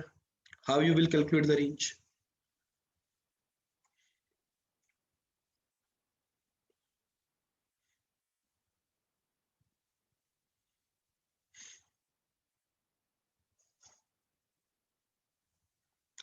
इसके लिए बेटा क्या ये देखो, क्या मैं direct under root a square में भी इसका लगा सकता हूँ क्या? यहाँ पर नहीं लगा सकता ना, क्यों नहीं लगा सकता? कि यहाँ पर एंगल सेम नहीं है। भाई जो a sine x plus b cos x format था, उसको अप्लाई करने के लिए एंगल सेम होना चाहिए। उसको अप्लाई करने के लिए क्या होना चाहिए? एंगल सेम होना चाहिए। ओके, तो यहां पर मैं क्या कह सकता हूं कि a sine x plus b cos x, इस कॉन्सेप्ट को यदि आपको अप्लाई करना है, इस कॉन्सेप्ट को यदि आपको अप्लाई करना है तो आपको क्या करेंगे? पहले इसको ओपन कर दो आप। तो ओपन क्या होगा? Sine A cos pi by six, cos pi by six होता है √3/2 plus cos a into sine b plus, sorry sorry sorry, ये 2 तो इसी के साथ आएगा ना, √3। ये क्या हो जाएगा बेटा? Cos A cos B plus sign A sine B. ठीक है, तो ये क्या बन रहा है? y इक्वल टू ये कॉस थीटा और ये 3/2, तो क्या ये 5/2 कॉस थीटा बना? क्या चेक करो बेटा, 5/2 कॉस थीटा बना क्या? और क्या ये 3√3/2 साइन थीटा बना क्या? सभी बच्चे चेक करके बताएं कि मेरा एक्सप्रेशन यही बन रहा है या कुछ और बन रहा है।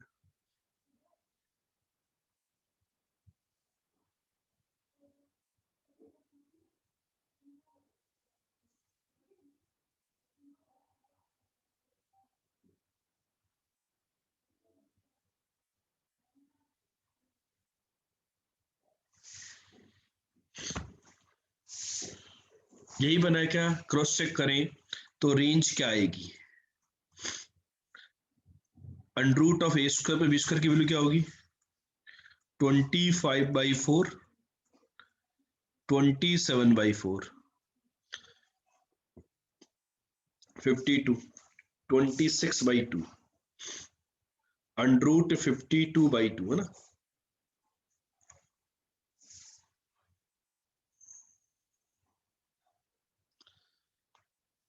I think that is root 13.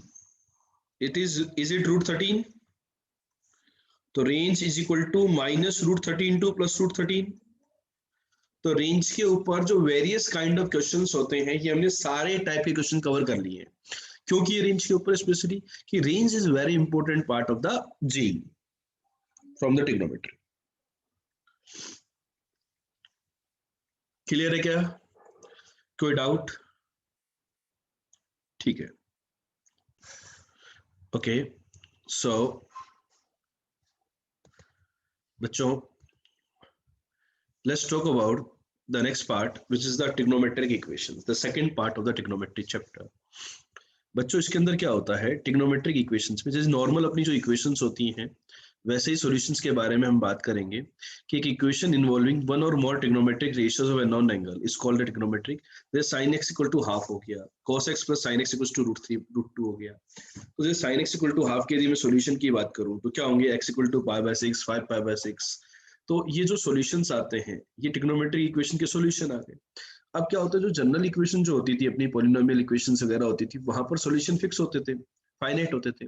लेकिन क्या होता है कि साइन कॉस ये जो ट्रिग्नोमेट्रिक फंक्शंस होते हैं, ये पीरियोडिक नेचर की वजह से इनके क्या होते हैं, इनफाइनाइट सॉल्यूशन होते हैं। तो इनके यदि इनफाइनाइट सॉल्यूशन होते हैं, इसी कारण हम बात करते हैं सॉल्यूशन के बारे में। सॉल्यूशन क्या होता है, जो उसको सेटिस्फाई करता है। तो सेटिस्फाई करने वाले जो सॉल्यूशन है sine x equal to half के, सारे सॉल्यूशंस है। तो इनको हमने दो पार्ट में डिवाइड कर दिया। कितने पार्ट में डिवाइड कर दिया बेटा? दो पार्ट में। One is the principal solution and the second is the general solution. ठीक है, कि प्रिंसिपल सॉल्यूशन क्या होता है, वो सॉल्यूशन जो कि 0 से 2 पाई के बीच में लाई करे, उनको हम बोलते हैं प्रिंसिपल सॉल्यूशन। ठीक है, sine x equal to half के प्रिंसिपल सॉल्यूशन होंगे pi by 6 and 5 pi by 6। नजर आ रहे होंगे आपको, आ रहे या नहीं आ रहे बेटा? ठीक है। जनरल सॉल्यूशन क्या होता है कि इसके जितने भी इनफाइनाइट सॉल्यूशन इस दुनिया में एग्जिस्ट कर रहे हैं, उनको एक एन के फॉर्मेट में, एक एक्सप्रेशन के फॉर्मेट में डिराइव करते हैं। जैसे कि sin x equal to half का जनरल सॉल्यूशन ये वाला होता है, n बिलोंग्स टू इंटीजर। तो ये हमें इस दुनिया में sin x equal to half के जितने भी सॉल्यूशन एग्जिस्ट करते हैं उन सब की वैल्यू देता है। मतलब एक्सप्रेशन होता है जिसमें एक इंटीजर n का इन्वॉल्वमेंट होता है, जो कि हमें सारे सॉल्यूशन देता है, उसको बोलते हैं जनरल सॉल्यूशन। तो जो स्टैंडर्ड ट्रिग्नोमेट्रिक इक्वेशंस होती हैं उनके जनरल सॉल्यूशंस आपको याद होने चाहिए। उनकी हेल्प से आप बहुत सारी ट्रिग्नोमेट्रिक इक्वेशन के सॉल्यूशन को इवेलुएट कर सकते हो। तो बच्चों, बात ये आती है कि general solution of some standard trigonometric equation, sin theta equal to sin alpha का सॉल्यूशन होता है theta equal to n pi plus minus 1 की power n alpha. Alpha principal range में होता है, मतलब माइनस पाई बाय 2 से पाई बाय 2, जहां पर उसकी सारी वैल्यूज कवर हो जाती है। cos theta equal to cos alpha का जनरल सॉल्यूशन होता है 2n pi plus minus alpha. Alpha होता है 0 से पाई के बीच में। tan theta equal to tan alpha का जनरल सॉल्यूशन होता है n पाई प्लस अल्फा। ठीक है। अब ये जो बाकी के तीन फंक्शन है, sine square theta equal to sine square alpha, cos square theta equal to cos square alpha और tan square theta equal to tan square alpha, इन तीनों के ही जनरल सॉल्यूशन होते हैं n pi plus minus alpha. Alpha is in the principal angle. ठीक है, इनको अपन इजीली कैलकुलेट कर सकते हैं। इसके बाद बच्चों कुछ और इंपॉर्टेंट रिजल्ट्स आते हैं, कुछ रिडक्शंस है कि sin theta 0, sin theta 1, minus 1 0, 1 minus 1 0, इनके जनरल सॉल्यूशन ये ऑलरेडी हमने इसी लेक्चर के दौरान पहले बात करी थी। हॉरिजॉन्टल लाइन पे sin थीटा 0 होता है तो n पाई होता है। sin थीटा 1 ऊपर की तरफ वर्टिकल पर होता है, ऊपर की तरफ जो वर्टिकल एंगल होता है वो 4n प्लस 1 पाई बाय 2 होता है। नीचे की तरफ जो वर्टिकल एंगल होता है वो 4n माइनस 1 पाई बाय 2, वहां पे sin थीटा माइनस 1 होता है। cos थीटा 0 कंप्लीट वर्टिकल पर होता है तो वो odd multiple of pi by 2 होता है। cos theta 1 right hand side horizontal पर होता है, that is 2n pi. cos theta minus 1 left hand side horizontal पर होता है, दैट इज 2n और sorry 2n plus 1 pi, odd multiple of pi. और tan theta 0 theta equal to n pi पर। तो ये सारे रिजल्ट्स भी बच्चों आपको याद रखने हैं। अब बच्चों, जैसे कि फॉर एग्जांपल मैं सिंपल सिंपल क्वेश्चन लूं आपको, cos theta equal to half, तो इसका जनरल सॉल्यूशन हो जाएगा, इसको cos पाई बाय 3 लिख देंगे, ये आ गया। अब देखो क्या होता है कि इस प्रकार का यदि क्वेश्चन बनता है sec 2 theta equal to minus 2 by root 3, sec 2 theta equal to minus का 2 बाई रूट 3, तो क्या होगा sec 2 theta equal to minus का 2 बाई रूट 3। तो इस प्रकार के जो क्वेश्चंस होते हैं उनके अंदर क्या होगा कि आपको ये जनरल सॉल्यूशन sec, cot और cosec, इनको मतलब रिवर्स में कन्वर्ट करके करना है। sec को cos में, cot को tan में और cosec को sec में, cosec को sin में कन्वर्ट करके कर देंगे। ठीक है। अब बेटा यहां पर देखिए, आप एक बात को समझिए। क्या बात समझिए पर कि इनकी सॉल्यूशन निकालने के लिए क्या करें कि एंगल चाहे कुछ भी हो तो उसको सिंप्लीफाई करने की जरूरत नहीं है, उस एंगल को एंगल मान करके अपन जनरल सॉल्यूशन लिख दो। ऐसा मत करना कि अपन पाई बाय 6 5 पाई बाय 6 लेते हैं फिर थीटा निकाले फिर 2n पाई ऐड कर दे, नहीं, उसको ऐसे 5 मान करके जनरल सॉल्यूशन लिखो फिर 2 से डिवाइड कर दो। यहाँ पे 2 थीटा की जगह suppose 2 theta plus pi by 4 होता, तो 2 थीटा प्लस पाई बाय 4 होता तो उसका जनरल सॉल्यूशन ये आ जाता, फिर पाई बाय 4 को शिफ्ट कर देते और 2 से डिवाइड कर देते। इस प्रकार से हमें डील करना है जब यदि एंगल स्टैंडर्ड नहीं हो तो। ठीक है, तो स्टैंडर्ड वैल्यू नहीं हो तो उसको अल्फा मान लो और फिर अल्फा को इनवर्स के टर्म में लिख दो। स्टैंडर्ड वैल्यू नहीं हो, जैसे थीटा cos थीटा तो हाफ हो नहीं सकता, cos थीटा इक्वल टू 1/3, तो हमें स्टैंडर्ड वैल्यू नहीं पता तो अल्फा लिख दो। इस प्रकार से हम डील करते हैं बच्चों।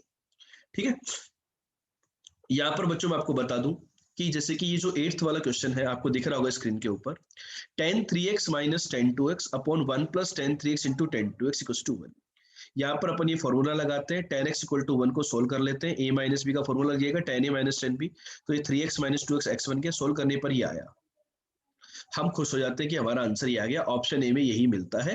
लेकिन इसका जो आंसर होता है वो गड़बड़ है, क्योंकि x की इन सभी वैल्यू के लिए 2x जो होगा वो ये होगा और tan 2 थीटा डिफाइन ही नहीं है, तो x की तो आंसर क्या आएगा, नो सॉल्यूशन आता है। ये वाला क्वेश्चन क्लियर हुआ कि नहीं हुआ? सभी प्यारे बच्चे कमेंट करके बताएं कि ये जो मैंने 8th क्वेश्चन आपके सामने किया, ये वाला क्वेश्चन का कॉन्सेप्ट क्लियर हुआ कि नहीं हुआ? कि कई बार क्या होता है कि हम डोमेन को नेग्लेक्ट कर देते हैं, डोमेन की तरफ ध्यान नहीं देते हैं। क्वेश्चन को सोल्व करते वक्त हमें डोमेन का बहुत अच्छे से ध्यान रखना है कि चलो सोल्व कर लिया आपने, ठीक है कोई बात नहीं, लेकिन सोल्व करने के बाद जो फंक्शन थे वो ओरिजिनल फंक्शन के अंदर जो भी टर्म्स थी वो डिफाइन थी या नहीं थी। ठीक है, तो इस वाले पॉइंट में मिस्टेक होती है एग्जाम के अंदर, जो नेगेटिव होते हैं हमारे क्वेश्चंस वो इन रीजंस की वजह से होते हैं। तो हमेशा डोमेन का इन क्वेश्चंस में हमें बिल्कुल अच्छे से ध्यान रखना है बच्चों। अब आती है बेटा इसके बाद type of the trigonometric equations की कौन कौन से टाइप से अपन ट्रिग्नोमेट्रिक इक्वेशंस को सोल्व कर सकते हैं। यहाँ पे टोटल बच्चों 7 टाइप ऑफ ट्रिग्नोमेट्रिक इक्वेशंस होती है। फर्स्ट टाइप क्या कहती है कि हम फैक्टराइजेशन कर सकते हैं। क्या कर सकते हैं बेटा? फैक्टराइजेशन। फैक्टराइजेशन की हेल्प से हम लोग प्रॉब्लम को सोल्व कर सकते हैं। जैसे कि मेरे पास एक सिंपल सी प्रॉब्लम है कि मेरे को फैक्टराइजेशन दिया हुआ है sin x minus 1 into this, तो क्या कहेगा, या तो ये जीरो हो जाए या ये जीरो हो जाए, इनके सॉल्यूशन निकाल लो, आपका काम बन जाएगा। और क्वेश्चन ये है, इसके फैक्टर ये कर दिए। ठीक है, जैसे कि ये हो गया फैक्टर, ये प्रॉब्लम है, तो इस प्रॉब्लम में क्या करेंगे, कुछ फैक्टर नजर आ रहे हैं, हाँ आ रहे हैं। साइन स्क्वायर एक्स को हम लिख सकते हैं 1 minus sine x into 1 plus cos x. अब कैंसिल मत कर देना, 1 प्लस कॉस एक्स को लेफ्ट हैंड साइड में लेके जाओ और वो फैक्टर जीरो हो जाएगा, आपका आंसर आ जाएगा। ठीक है, तो फैक्टराइजेशन का प्रोसेस बड़ा सिंपल है कि फैक्टराइजेशन करो, प्रॉब्लम को सोल्व करो।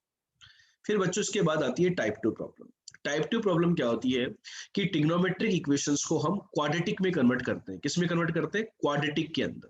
जैसे कि ये इक्वेशन क्वेश्चन दिया है आपको स्क्रीन पे, 2 cos square x plus 4 cos x equals to 3 sin square x. तो अपन साइन को cos में कन्वर्ट करते हैं, मुझे पता है cos के अंदर क्वाड्रेटिक बन जाएगी, फिर cos x की जो भी वैल्यू आएगी उनके जनरल सॉल्यूशन में निकाल दूंगा। ठीक है, फिर आता है बेटा trigonometric equations which can be solved by transforming a sum or difference of trigonometric ratios into their product and vice versa। मतलब सम और डिफरेंस को प्रोडक्ट में और प्रोडक्ट को अपन सम और डिफरेंस के फॉर्मेट में कन्वर्ट करके, जैसे कि ये क्वेश्चन आपके सामने स्क्रीन पर है बेटा। बताओ बेटा इस क्वेश्चन को सभी बच्चे कैसे सोल्व करेंगे? सभी बच्चे सोल्व करके बताओ। चलो एक क्वेश्चन ये वाला अपन ले लेते हैं जल्दी से कि इस क्वेश्चन को हम कैसे सोल्व करेंगे।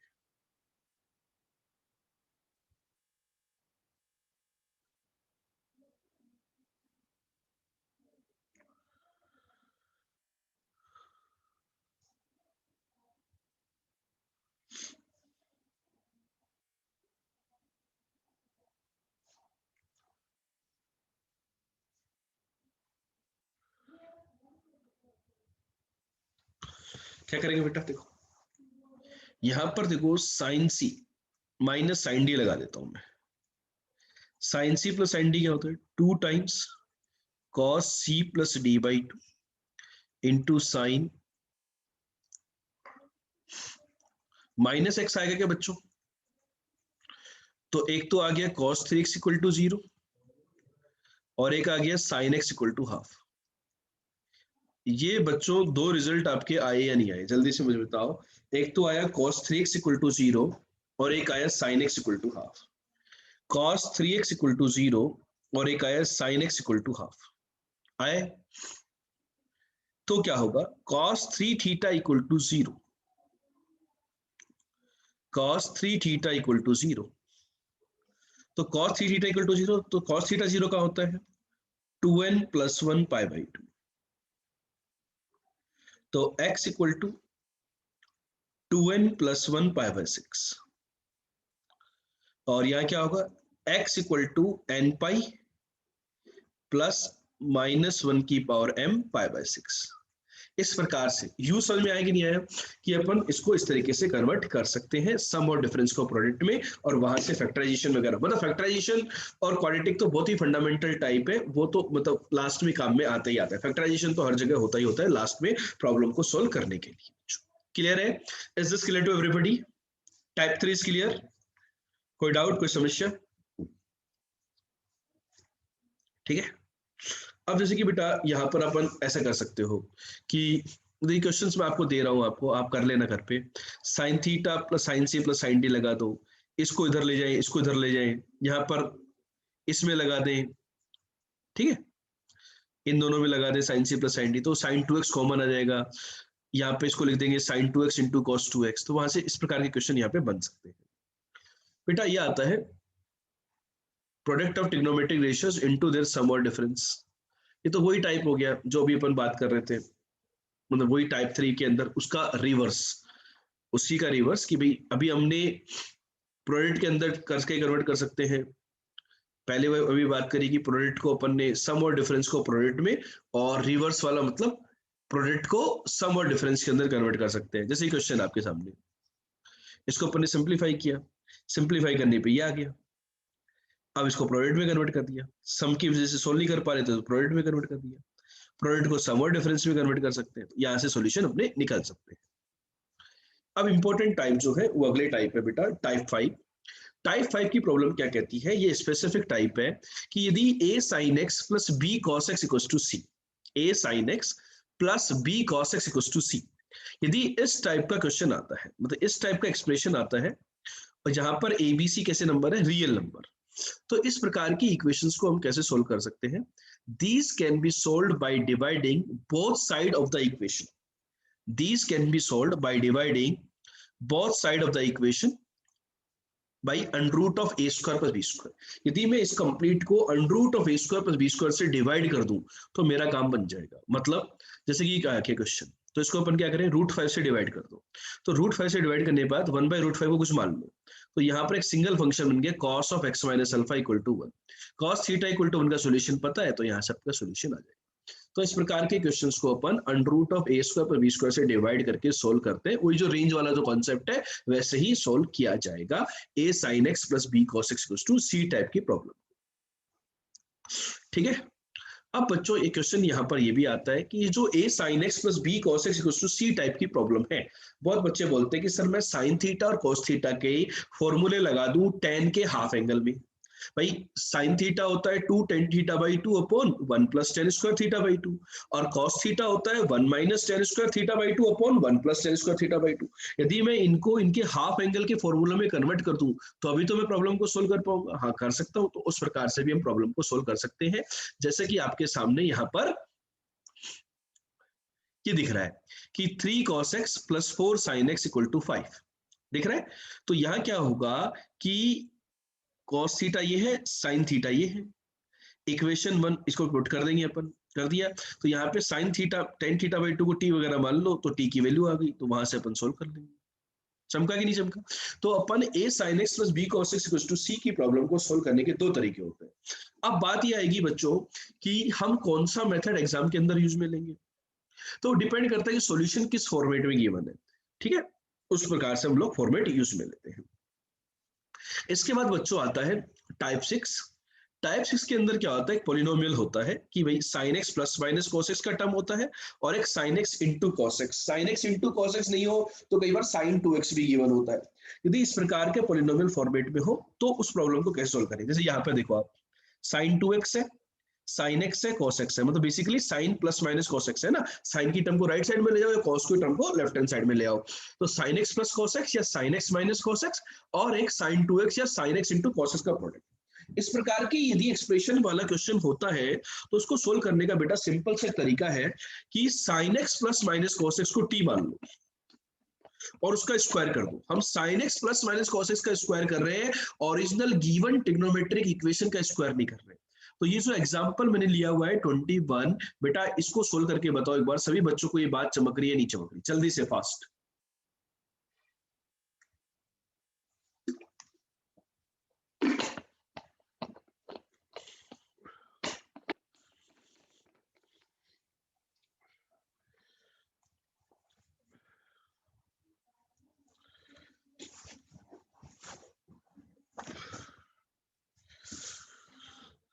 ठीक है, तो sin 2x, तो आप देखो इसको t मान लिया, इसका स्क्वायर किया तो यहाँ पर इस प्रकार की sin x minus cos x equals to 0 और sin x minus cos x equals to 3। तो sin x minus cos x की वैल्यू 3 तो हो नहीं सकती क्योंकि उसकी रेंज -√2 से √2 में लाई करती है। तो यहाँ पर इसको सॉल्यूशन निकाल लेंगे अपन, तो ऐसे आंसर निकाले जा सकते हैं।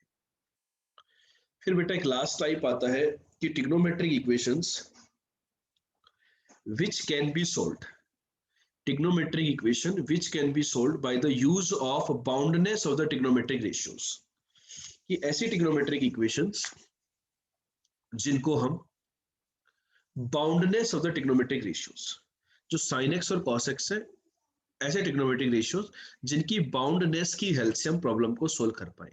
मतलब क्या है, जैसे क्वेश्चन आपके सामने नजर आ रहा है कि sin 2x plus cos 4x equals to 2, कि ये साइन का और ये कॉस का, इसकी वैल्यू 2 कब हो सकती है? साइन की अपनी मैक्सिमम औकात कितनी है? 1 है। कॉस की भी अपनी मैक्सिमम औकात कितनी है? 1 है।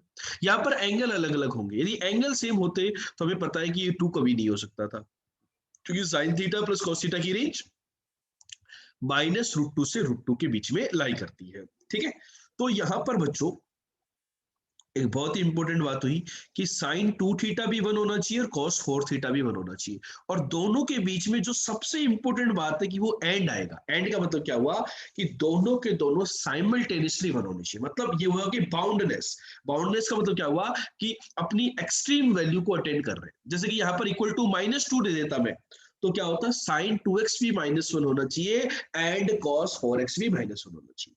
तो पहली अंडरस्टैंडिंग इस प्रकार की प्रॉब्लम में कि हम ऐसी एक्सट्रीम कंडीशन निकाल दें।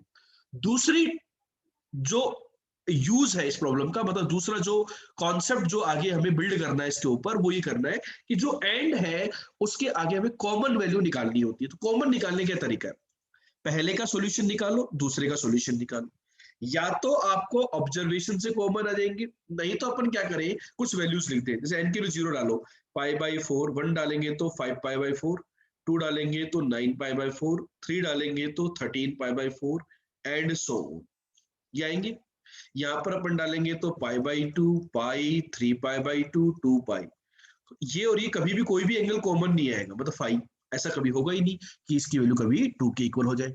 और यदि कॉमन आ गए तो कॉमन निकाल लेंगे। तो जनरली वो एपी का पैटर्न बनता है। किसका पैटर्न बनता है? सीक्वेंशियल सीरीज में जो एपी बनती है, एपी का पैटर्न बनता है। तो उस एपी का जनरल टर्म हम लोग आसानी से कैलकुलेट कर सकते हैं बच्चों। तो सभी बच्चों को बताओ, ये जो टाइप 7 वाली जो प्रॉब्लम है, ये चमकी के नहीं चमकी? Type CGS, if this point is clear to everyone.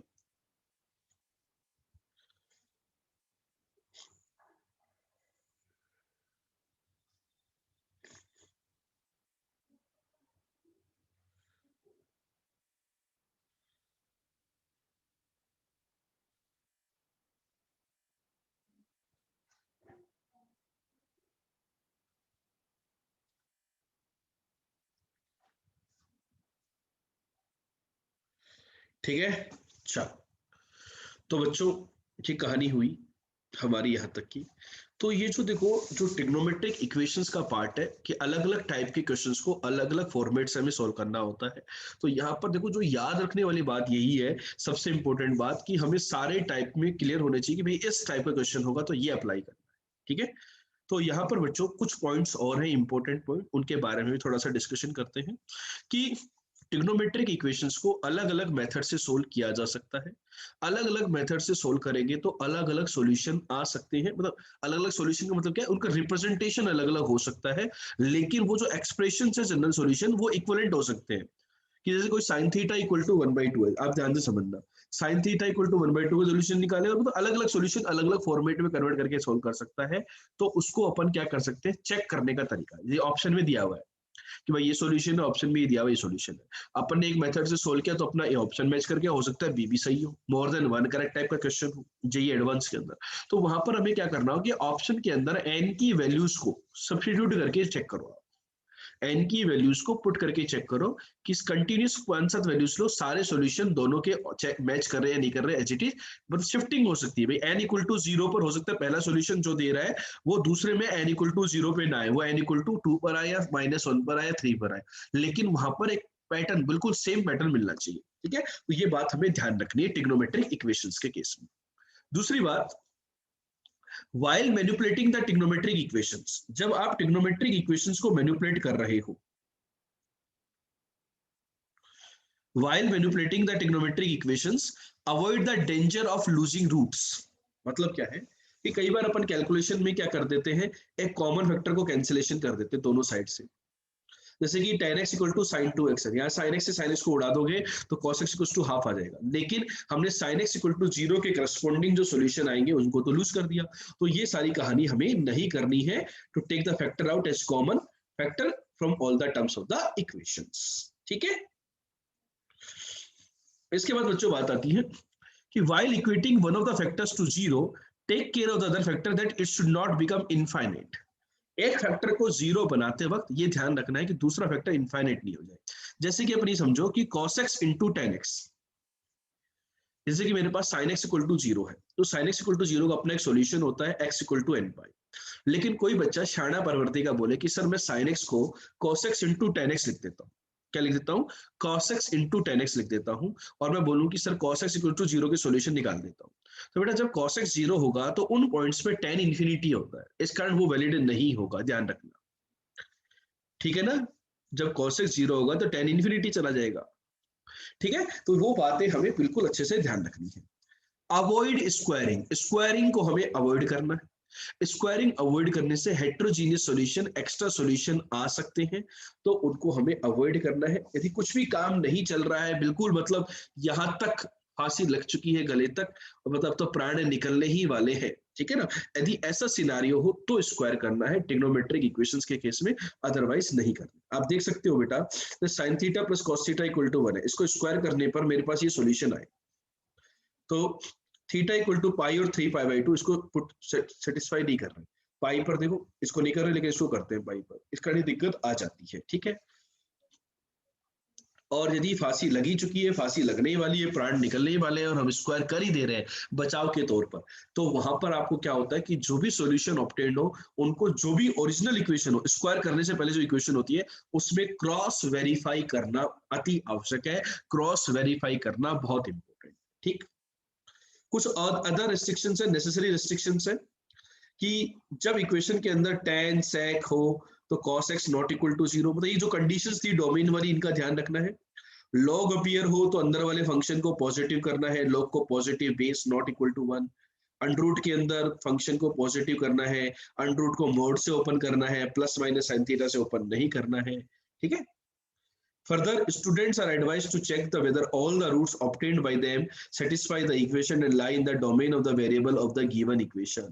ये जो लास्ट पॉइंट है ये बहुत इंपॉर्टेंट पॉइंट है कि जब भी ट्रिग्नोमेट्रिक इक्वेशन का क्वेश्चन आए तो आपको दो बातों का ध्यान रखना है कि हमारी ओरिजिनल इक्वेशन को वो सॉल्यूशन सेटिस्फाई कर रहे हैं या नहीं कर रहे हैं, और वो डोमेन के पार्ट है या नहीं। कई बार क्या होता है कि वो पूछता है कि कितने सॉल्यूशन होंगे, तो कई बार बच्चे डोमेन को वैलिड कर देते हैं, कई बार ओरिजिनल फंक्शन को वैलिड कर देते हैं, तो वहां से बच्चों दिक्कत आना स्टार्ट हो जाती है। तो ये कुछ की पॉइंट्स थे जो कि हमें ध्यान रखनी चाहिए ट्रिग्नोमेट्रिक इक्वेशंस को सॉल्व करते। आई होप सभी बच्चों को ये पॉइंट क्लियर हो गया होगा। ठीक है, चले आगे, and the last part is the trigonometric inequalities. Trigonometric inequality में क्या होता है बच्चा कि जैसे कि x ग्रेटर देन हाफ होता है, उसी प्रकार से यहाँ पे sin x greater than half, tan x less than 1, इस प्रकार के सॉल्यूशंस होते हैं। इस प्रकार के सॉल्यूशन को हम कैसे निकालते हैं, ट्रिग्नोमेट्रिक फंक्शन को पहले सिंप्लीफाई कर लेते हैं, एक सिंगल ट्रिग्नोमेट्रिक फंक्शन के अंदर क्वेश्चन को ले आते हैं। जैसे for example sin x greater than half का प्रॉब्लम है, तो इस प्रॉब्लम को कैसे सोल्व करेंगे कि हमें पता है कि sin x अपना पीरियोडिक नेचर रखता है, तो sin x greater than half की प्रॉब्लम को कैसे सोल्व किया जाएगा, सबसे पहले आप उसके ग्राफ बना लीजिए। ठीक है, अब उसका ग्राफ बनाने के बाद मैंने क्या किया, ये हाफ वाली लाइन ड्रॉ करी, तो देखो 0 से 2 पाई के बीच में 0 से 2 पाई के बीच में, ये जो ग्राफ मैंने देखा 0 से 2 पाई के बीच में, इसमें से देखो साइन एक्स 0 से 2 पाई के बीच में, मैं आगे नहीं देख रहा, बस केवल इतने इंटरवल में देख रहा हूँ।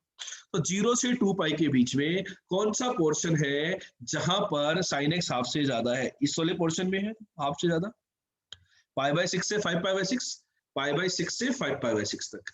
ठीक है, तो हम क्या लिखेंगे, मेरा x जो है वो पाई बाय 6 से 5 पाई बाय 6 के बीच में होगा, पाई बाय 6 से 5 पाई बाय 6।